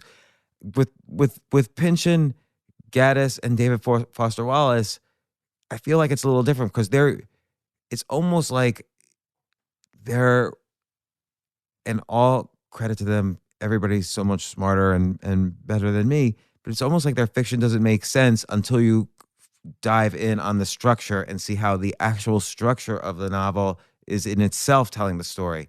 Like the way the characters are named, the way they describe things, the pacing and the vocabulary of the characters. That's almost just as much the story as the story. And that's one of the defining characteristics, according to McGurl, is that it's fiction that is really aware that it's fiction. So it happens on a really meta level, mostly. Yes, for me, that's unreadable. But and I understand in college, everybody's reading either Ulysses or Gravity's Rainbow. I get it. But Slaughterhouse-Five doesn't seem that way to me. It seems like even when he's on, it does seem science fiction, those parts, when he's on, wherever, Titan or wherever, or wherever he was, I forget now. No, he was on Tralfamadore. Right. And Sirens of Titan was another one. Tralfamadore. Yeah. That's it. And so it doesn't really, it borders on that, but it doesn't really seem like that. Like it's readable. No, it's not a pure sort of, just sort of floating an idea. I'm not saying it's that exactly. But I guess there's a pluralism in there too, though, or there's a community because it starts. That novel has a weird structure because at the beginning, right? It starts off almost war memoirs. Buddies together, and so it's very dirty realism on the front end. Yeah, because in chapter 1, it's him visiting his war buddy, and Telling the wife's stories. yelling at them like, "You're just going to write a war story," Right. and then he gets into Billy Pilgrim. It is kind of fake meta in that way. Yeah. You could argue that it does fulfill that. Yeah. But it's also what you're talking about, this clever mixing of tenses, narrative points of view. I like this idea that you're bringing up in this book. Consider this, which is, it's interesting if it fits into a narrative, you could mix anything. You could mix like your time periods. You can mix realities, like Dennis Johnson does in this weird, like drug-like way. You could mix genres like Vonnegut does in Slaughterhouse-Five, as long as you have your own global sense of what is the story I'm trying to tell. And you bring that up later in the book. There's a quote I underlined, so now I have to find it, where you ask the questions, where is this? Why is this? I forgot the exact questions you ask. So I hope I can find it. I don't know. You ask these questions that I know I'm not going to find it now. No, is it in the troubleshooting section? No, or maybe. Anyway, there was these 3 questions you have to ask to move. Why is this story even existing? Who is saying it? Why are they saying it? There are some questions you ask yourself, and I think that's important. That the writer, whether or not they're kind of making it up as they go along, or they kind of plotted it all out from the beginning, they have to have some sort of sense of the reasons why they're writing this. It seems otherwise, Dennis Johnson probably wouldn't have been able to flow from this drug-like world to another drug-like world so seamlessly without understanding why he was doing it. And that is something I understood was important for Gordon Lish, because Lish taught the man who taught me. And so my teacher said that Lish always said that context was incredibly important in fiction, because nowadays people really want to know who's telling the story, because they know that the teller of the story and the reason for telling the story shapes the story and might be even more important than the story itself. So in order to make the story seem as real as possible, you need to handle the context of the story and the agenda of the story as well as the story itself. Yeah, so that's why, like in that Mark Richard example, you said he knows where this character is going, and so you can then use a variety of devices, as crazy as they could be, as long as it fits into this context. I think Raymond Carver is a little bit more sort of, I don't want to say linear, sounds like I'm saying stupid, but almost linear in the sense that he does know his context. So I mentioned Raymond Carver because obviously he's a known student of Gordon Lish, but it's almost his stories are more linear, even though there's sometimes there's a glimpse, like, where he'll say something like in the beginning, I wish we knew later, I wish we knew now what we knew later, or something like that. He'll bring up some point about the future, but it still stays pretty linear as opposed to really stretching. But it does seem when you keep context, you can stretch as far as possible without going David Foster Wallace crazy. Yeah. And you that do that too.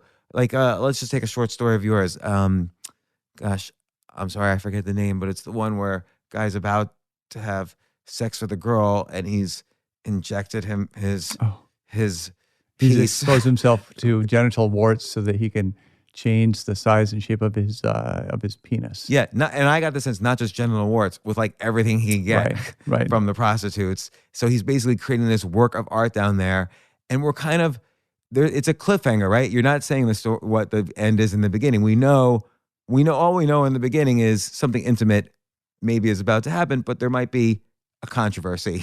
There's a question about what's going to happen when he pulls his pants down, and so there's this heightening of tension and this cliffhanger, and he's there's a little bit of going back and forth to the past, and there's a little bit of imagery that we're almost thinking he's almost telling us, the reader, get ready for the worst horror movie you've ever seen or love.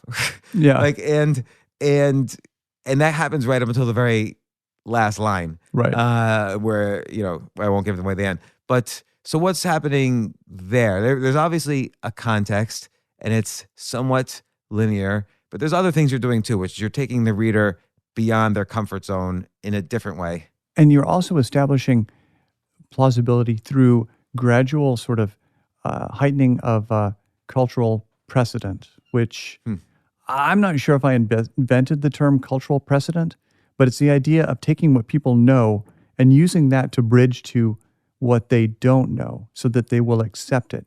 When they were making the movie Fight Club, somebody on set once asked David Fincher, do you think audiences will accept the big twist? I thought that was you on set asking him that. And it was somebody else, and I think I was just listening in on it. And Fincher said, if they believe every wild thing up to this moment, then they will believe the big thing. And my favorite example is people who are authorities on stained glass windows told me that the artists really focused on the sandals, the plants, the folds of the clothing, the things that are closest to the viewer. Because if medieval illiterate people could see the plants from their own lives, could see what they already knew, then as their gaze drifted upward towards the incredible, then they would accept the incredible if it was based on cultural precedent that they already knew. Also there's I wonder if that's the right analogy, and I respect what you're saying that it is, but there's another thing going on there. There's a cognitive bias in what David Fincher is saying, which is that if you invest the time into watching this movie, it's kind of a what's called sunken cost fallacy. Like, my cost is the time I put into this. So my brain, the brain will never let you think you're stupid. People tend to think they're smarter than they are.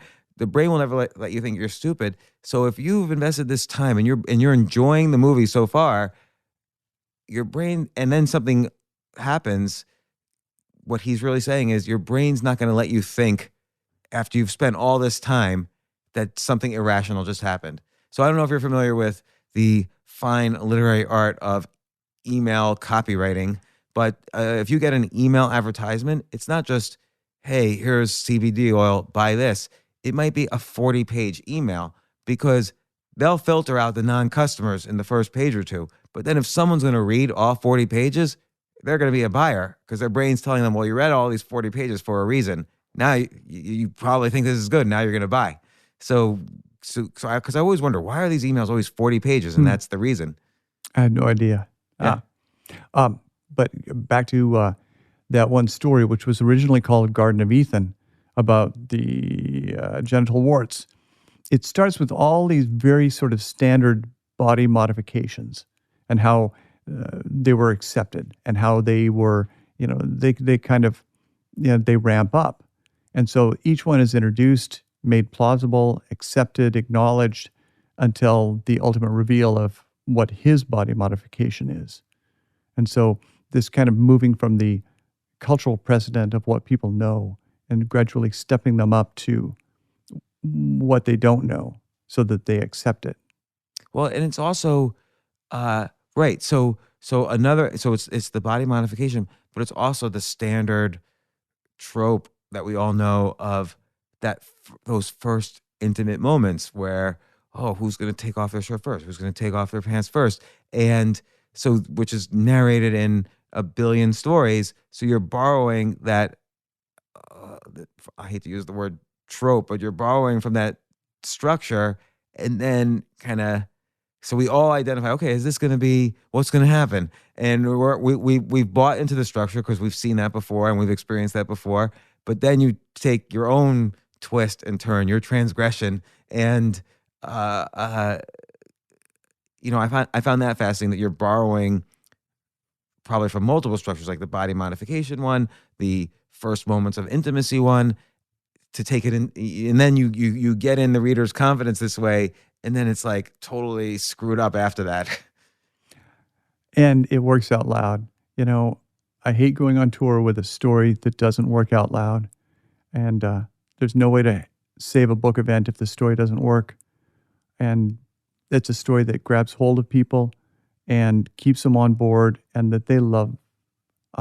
Guts was like the penultimate story like that. Oh, that's the story where I won't give any way plot except for the fact that to date, 73 people have passed out while you're telling the story. No, I quit counting years ago at 73. And since then, it's in the hundreds. Oh my God. I can't even imagine. Well, you're telling people to hold their breath a little bit too, which is part of it. That's the very first thing in this story. This story will last as long as you can hold your breath, and then just a little bit longer. So listen as fast as you can, which is kind of a paradox. I mean, how do you listen any faster than what's being told to you? And I love that crazy little paradox at the beginning. Listen as fast as you can. Yeah, see, that's interesting too, because right, so you're starting with a sentence that's kind of meaningless, and yet it's like you said too. It starts with the imperative: inhale.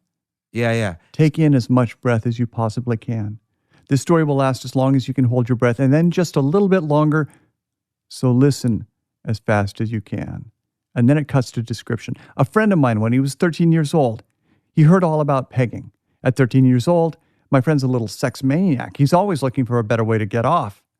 So, and then it goes into what pegging is. Oh, I was holding my breath right now. I thought you were going to tell the whole story. But so okay. It starts in the imperative, second person.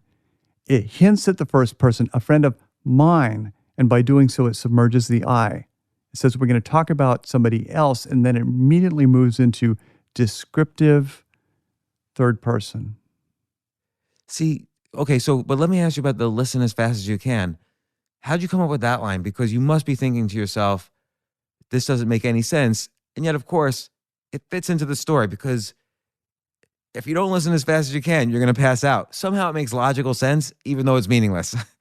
I wish I knew. If I knew how things like that, came into stories, I would do them constantly. But it fits into this idea of yours that makes sense, and this idea of that you're quoting from Gordon Lish of there's a context, so you could play within that context as long as you don't go too far that the entire story is meaningless. Well, and also by the way, this applies to nonfiction, like narrative nonfiction as well.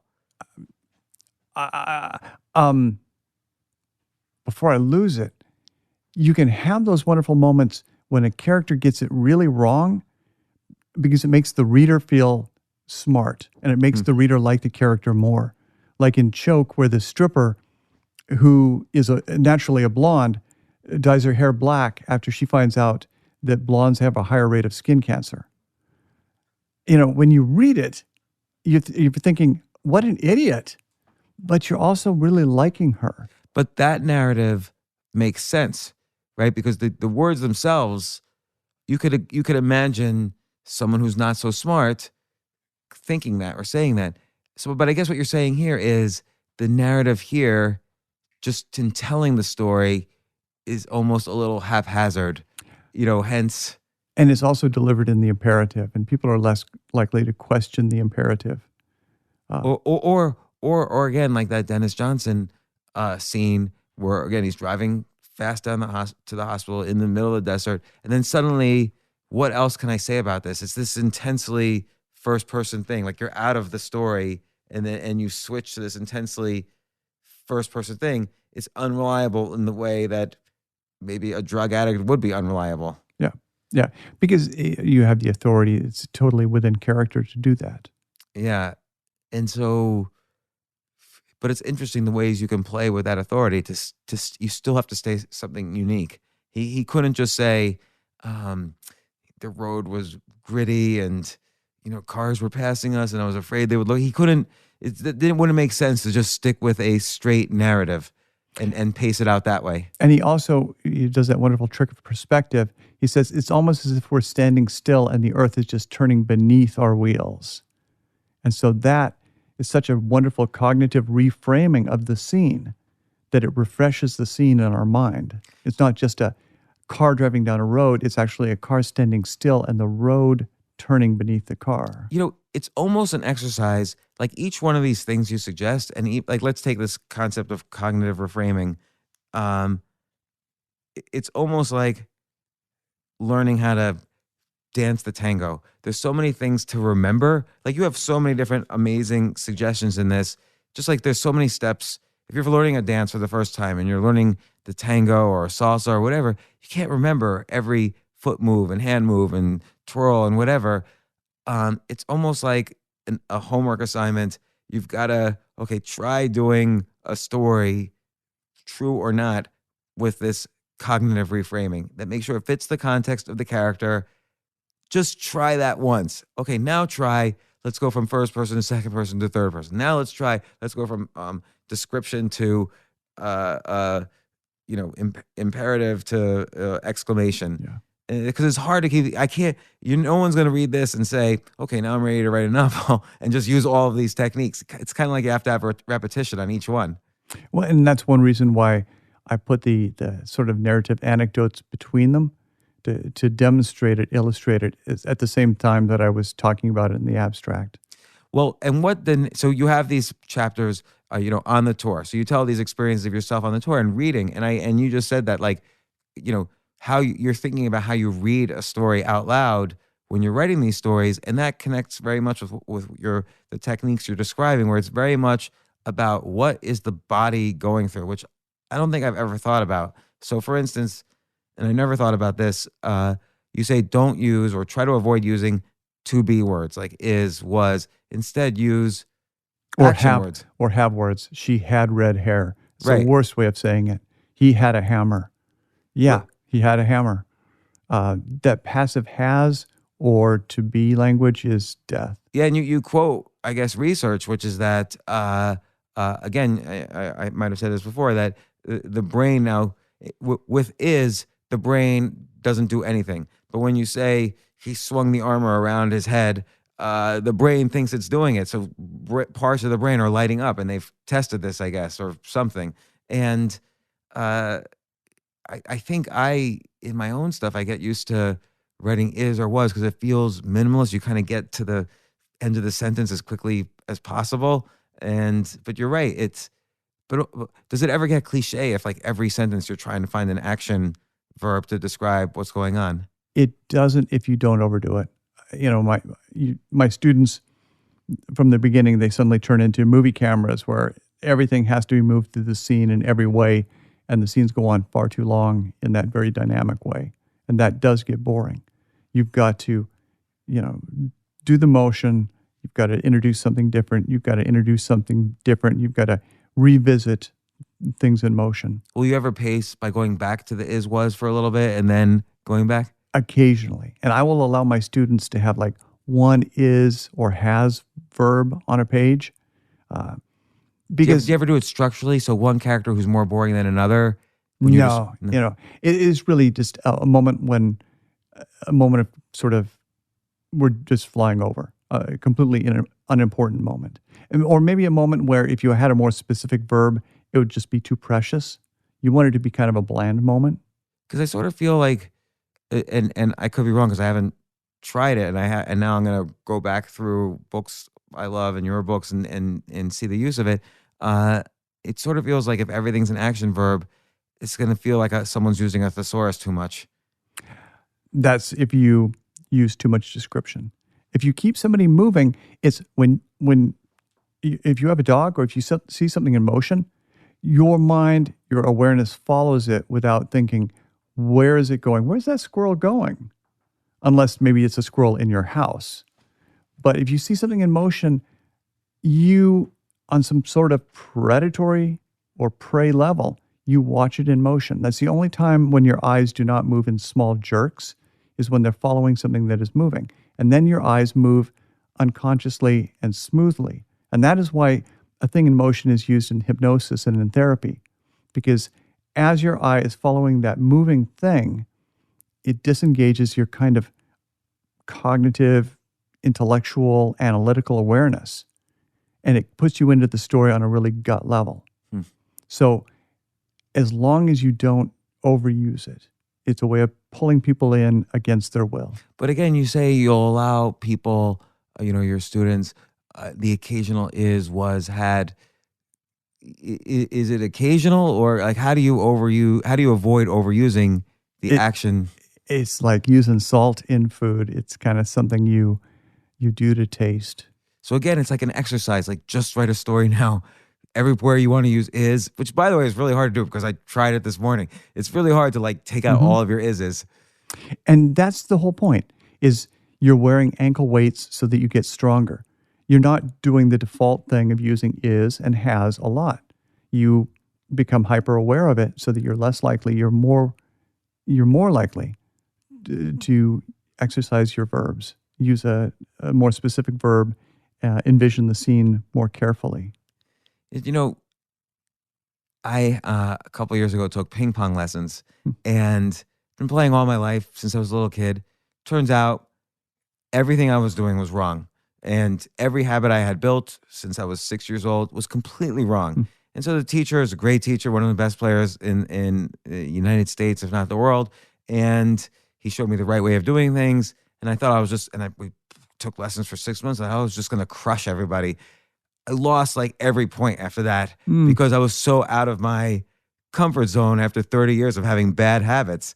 And so I write every day, probably between 1,000 and 3,000 words a day since 1990.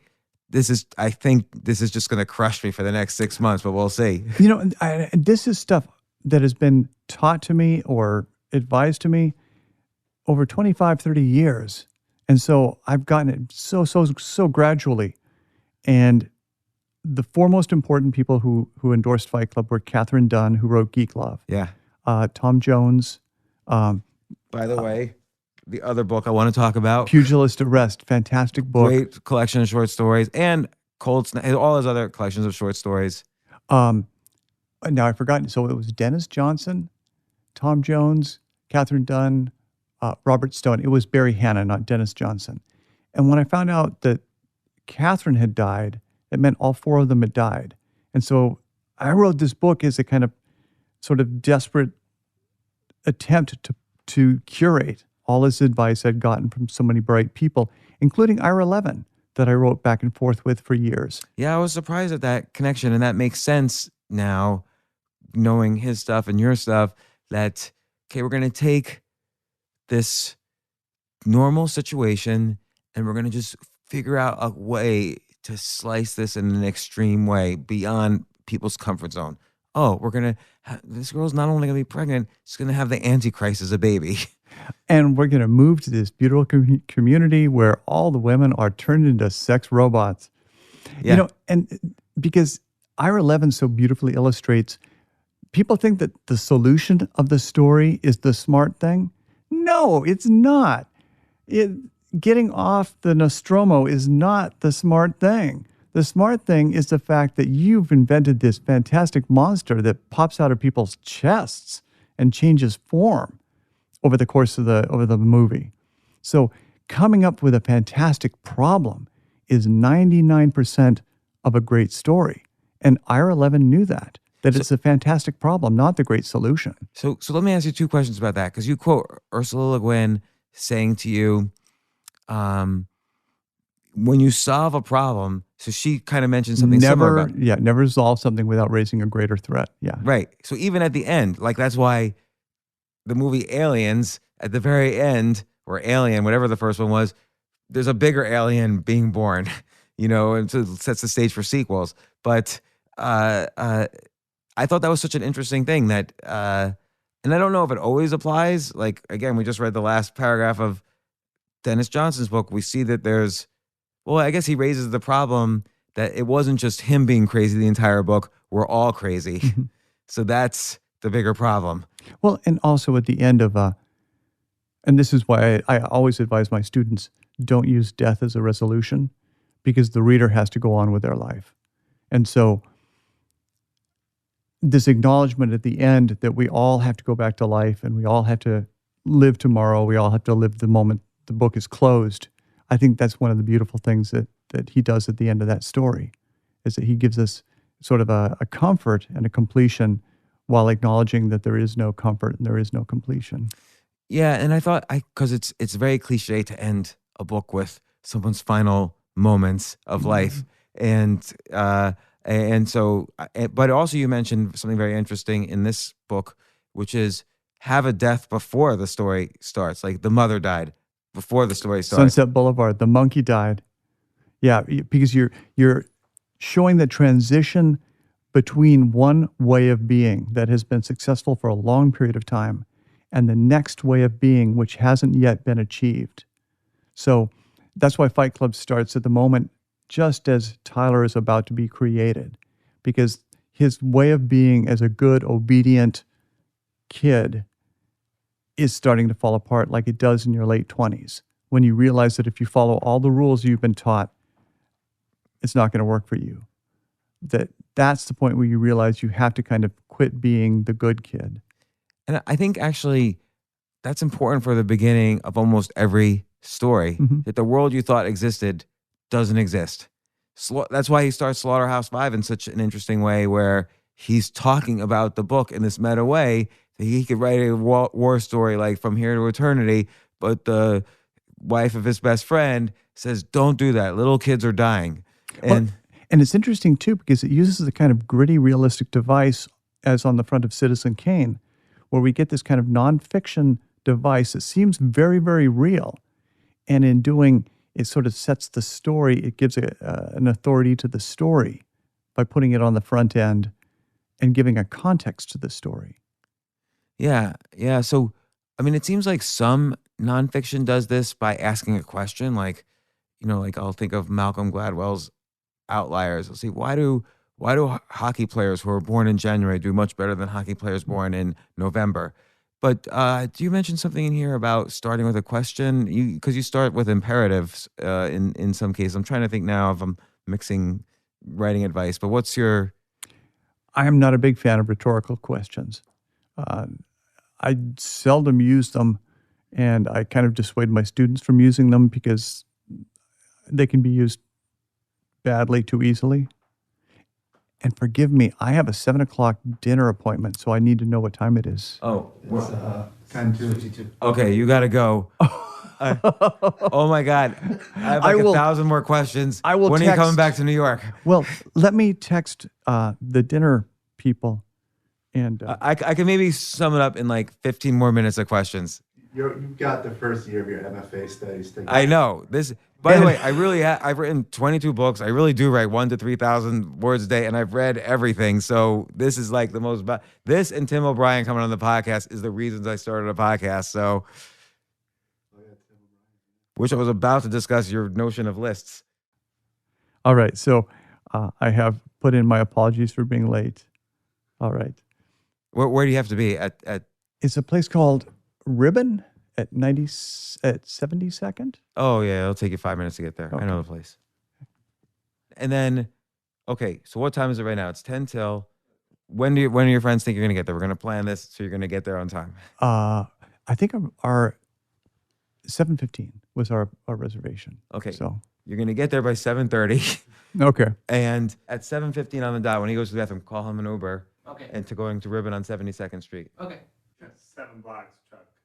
And I could just walk that. That's not a big The deal. Uber will be fast, so we're gonna get you fast. The Uber will walk you down. It'll be right there. So, okay.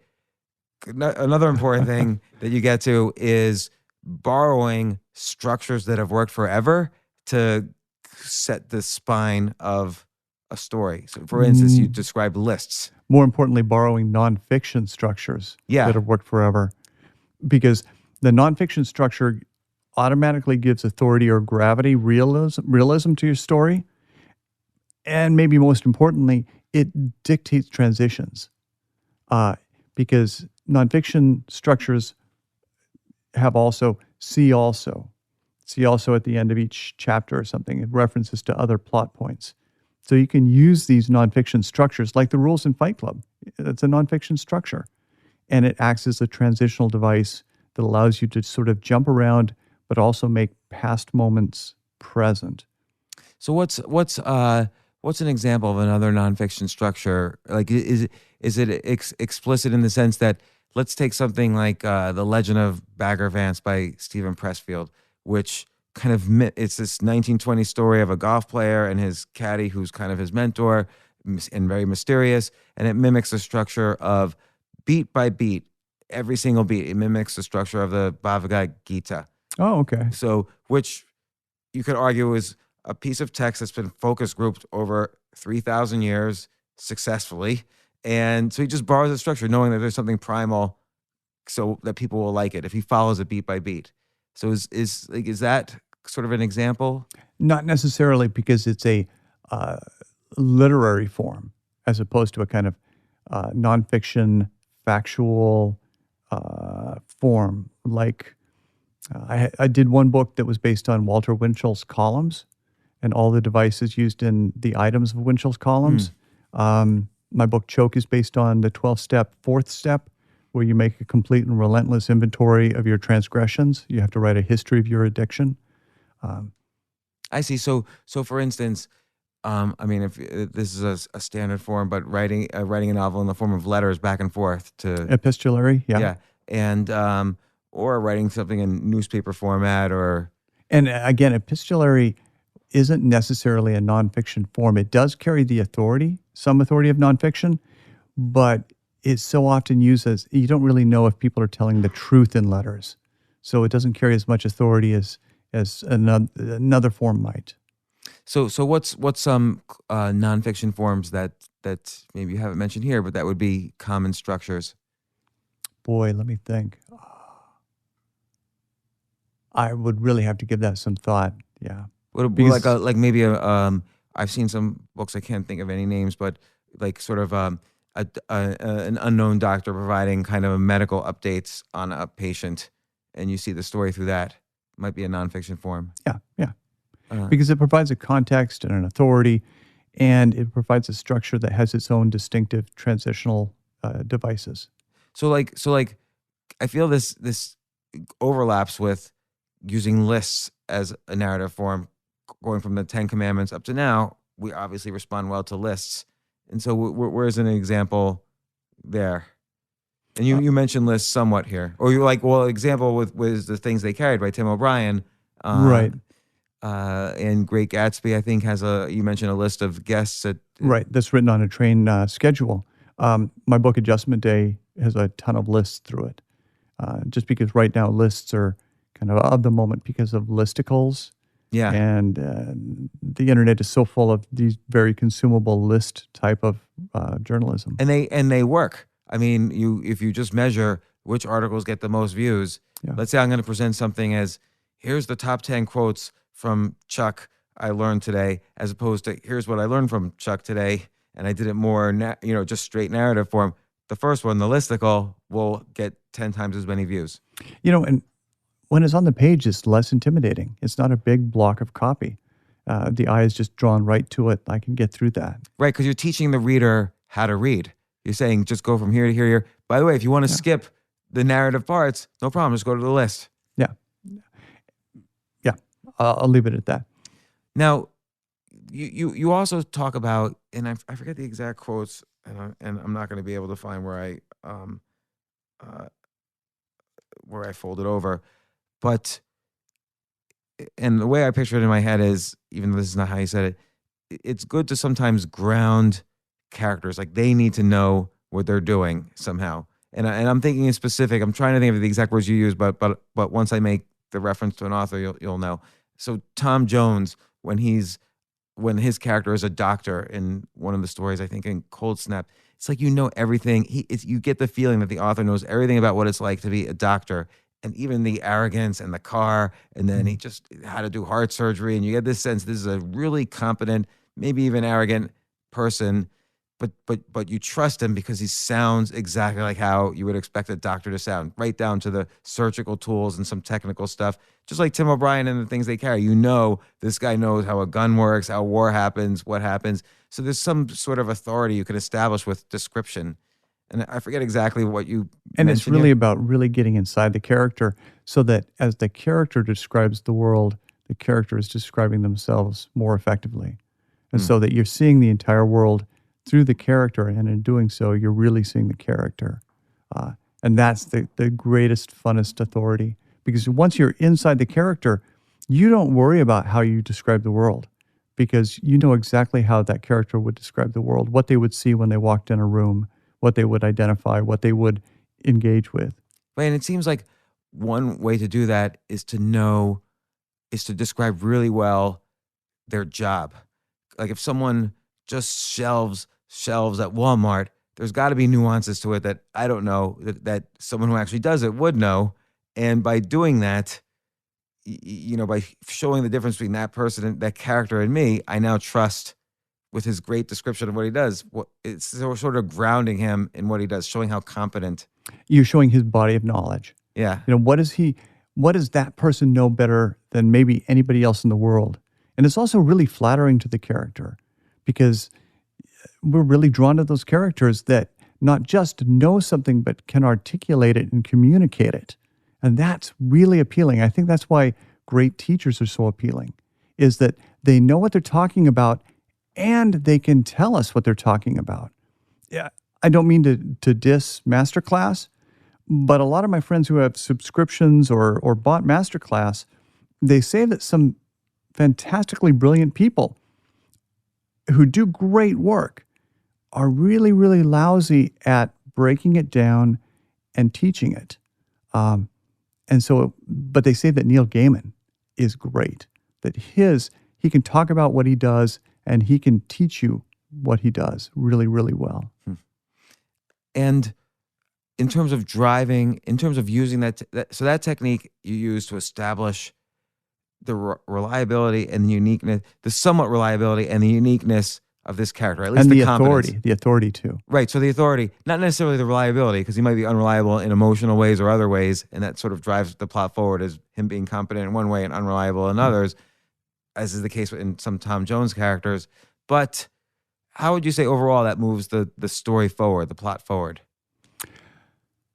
And to some extent, it's their unreliability that moves it forward. Like in Fight Club, here's a character who is violating the social contract by allowing dying people to think that he is also dying, and so that they show him nurturing and support and love, and he does not have to reciprocate it because by the time they figure out that he's not dying, they're dead. So he's basically just processing through these people and getting his emotional needs met in this very covert way. And descriptive, like you're feeling what he's feeling because he's competent at doing this. And he's very clever. And we can admire that there's an authority that comes with that cleverness.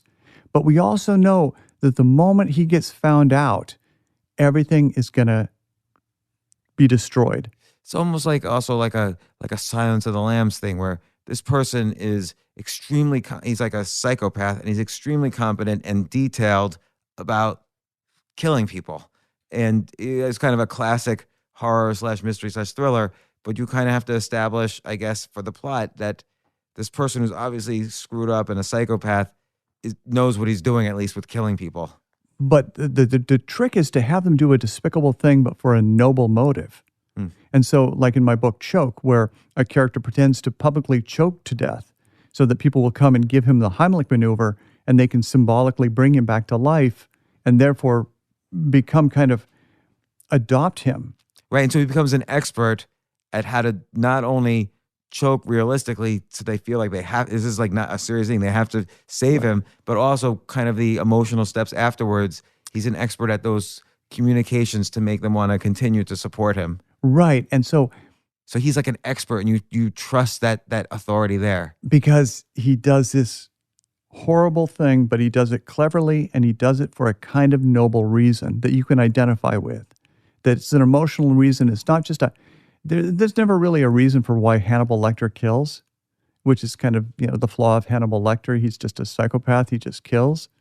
But if you can give them an empathetic reason for what they do, the evil thing that they do, but at the same time, you build in the self-destruct of it, because the moment everyone figures out that everyone's been fooled into thinking they saved Victor's life, that's the moment when Victor's life is destroyed, is when their scam is revealed. Well, you present a bigger problem. Exactly. And that's the third of the book that you don't know what's going to happen. And that's the joy of writing. And then I guess a final question, which I don't know really if you address here, but I'm just curious. I mean, first off, I just want to say for the final question, this book really, there are so many little sub-chapters and techniques and things that blew my mind about writing and reading and your story. And I like how you mix your story with all the techniques. Every technique here is worth a homework assignment of trying to write using that technique. And it's amazing, like every chapter. Again, I'm so glad you came to the podcast and let me ask you these questions. And this book has blown me away. I'm sure I'm going to read it a billion times. But I don't know if you addressed this in the book, but so I'll ask, what do you think about cliffhangers, particularly while you're writing a book? Do you think, okay, I need a cliffhanger at the end of every chapter, at the end of every paragraph? How do I keep the reader moving forward? You talk about there's a little moving the reader forward, but what about in the context of cliffhangers? You always want to introduce an unresolved thing that heightens attention. And I think most effectively that's done through gesture or a physical sort of reveal. It's seldom done with a blackout line, a line of dialogue. The movie Cabaret, I watched Cabaret over and over just because almost every scene resolves with a gesture. What do you mean? Like, what's an example?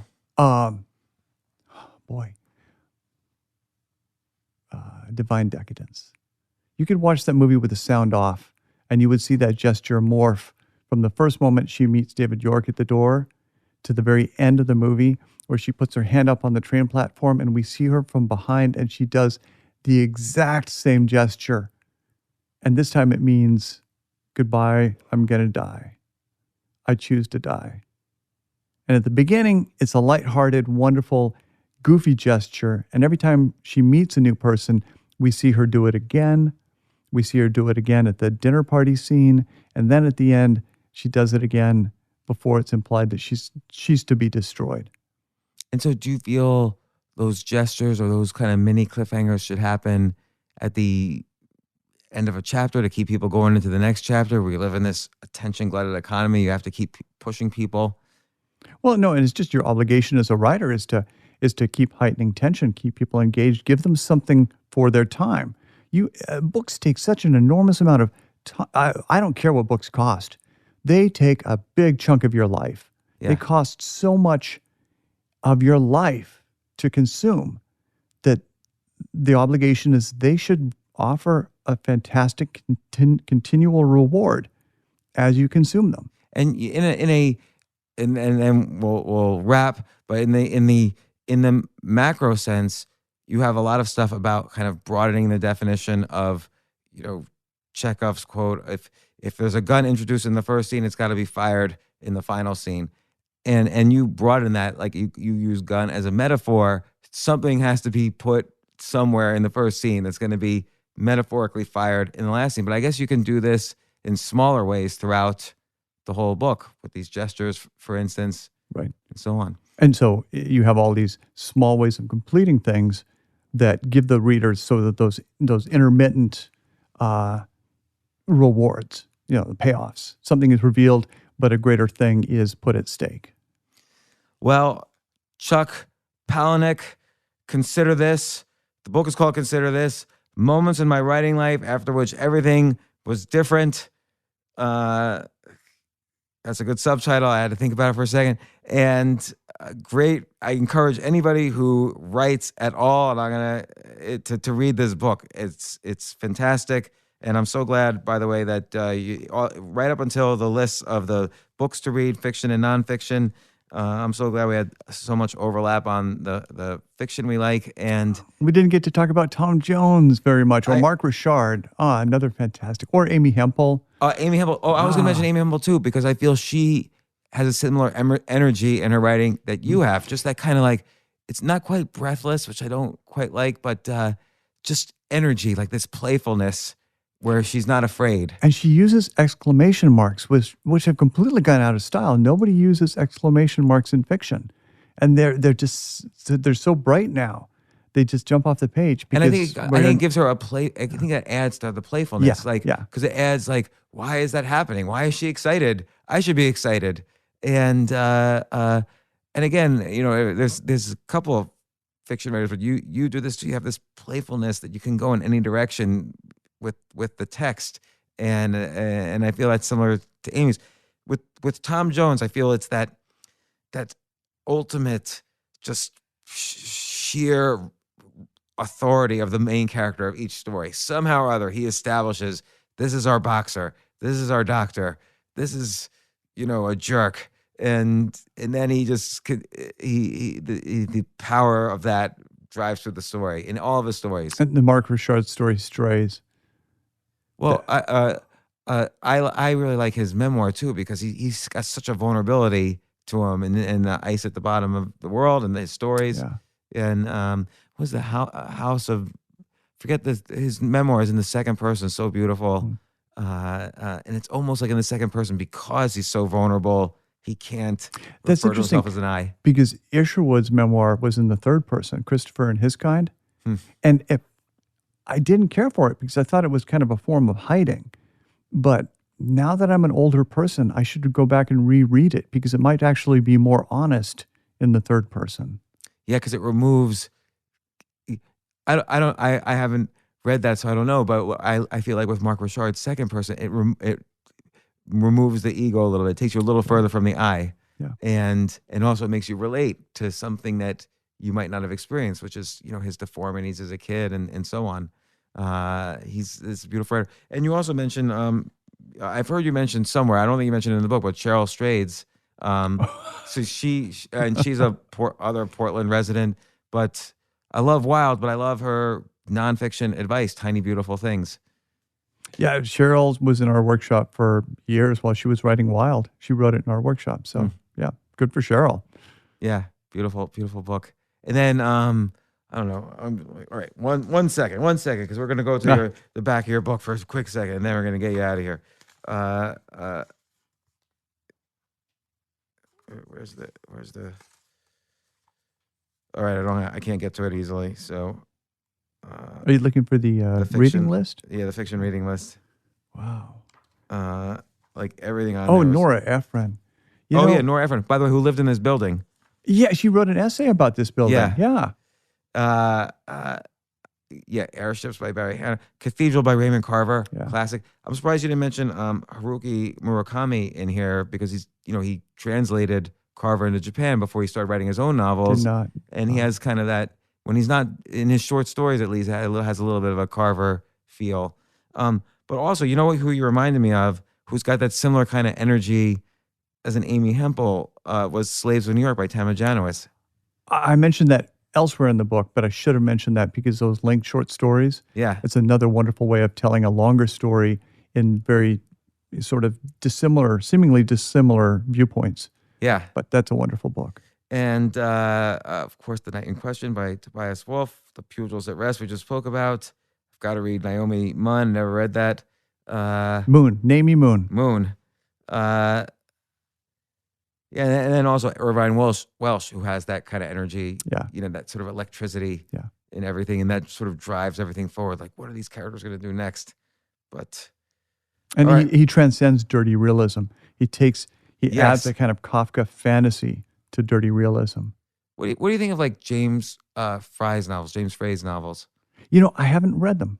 I haven't read his novels. I thought he just had the one.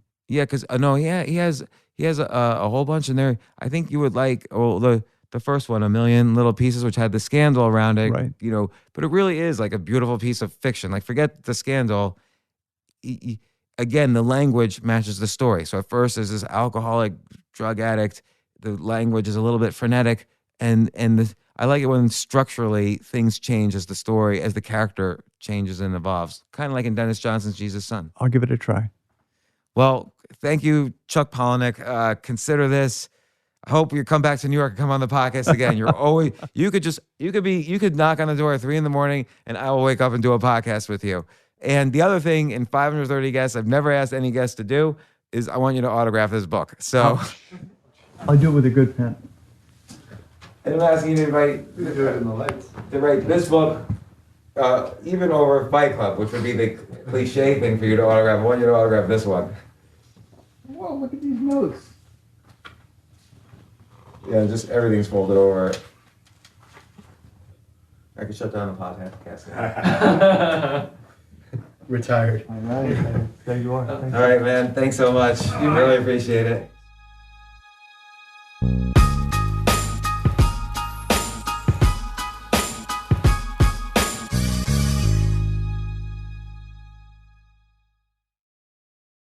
Did you know that franchise owners are more likely to start a successful business than entrepreneurs who go it alone? Neighborly offers 19 premier brands with services that repair, maintain, and enhance homes. With Neighborly, you'll get the business model, marketing resources, and corporate support you need to pursue a rewarding future. Learn more about joining over 5,000 Neighborly franchises by downloading your free guide at go.nbly.com/podcast.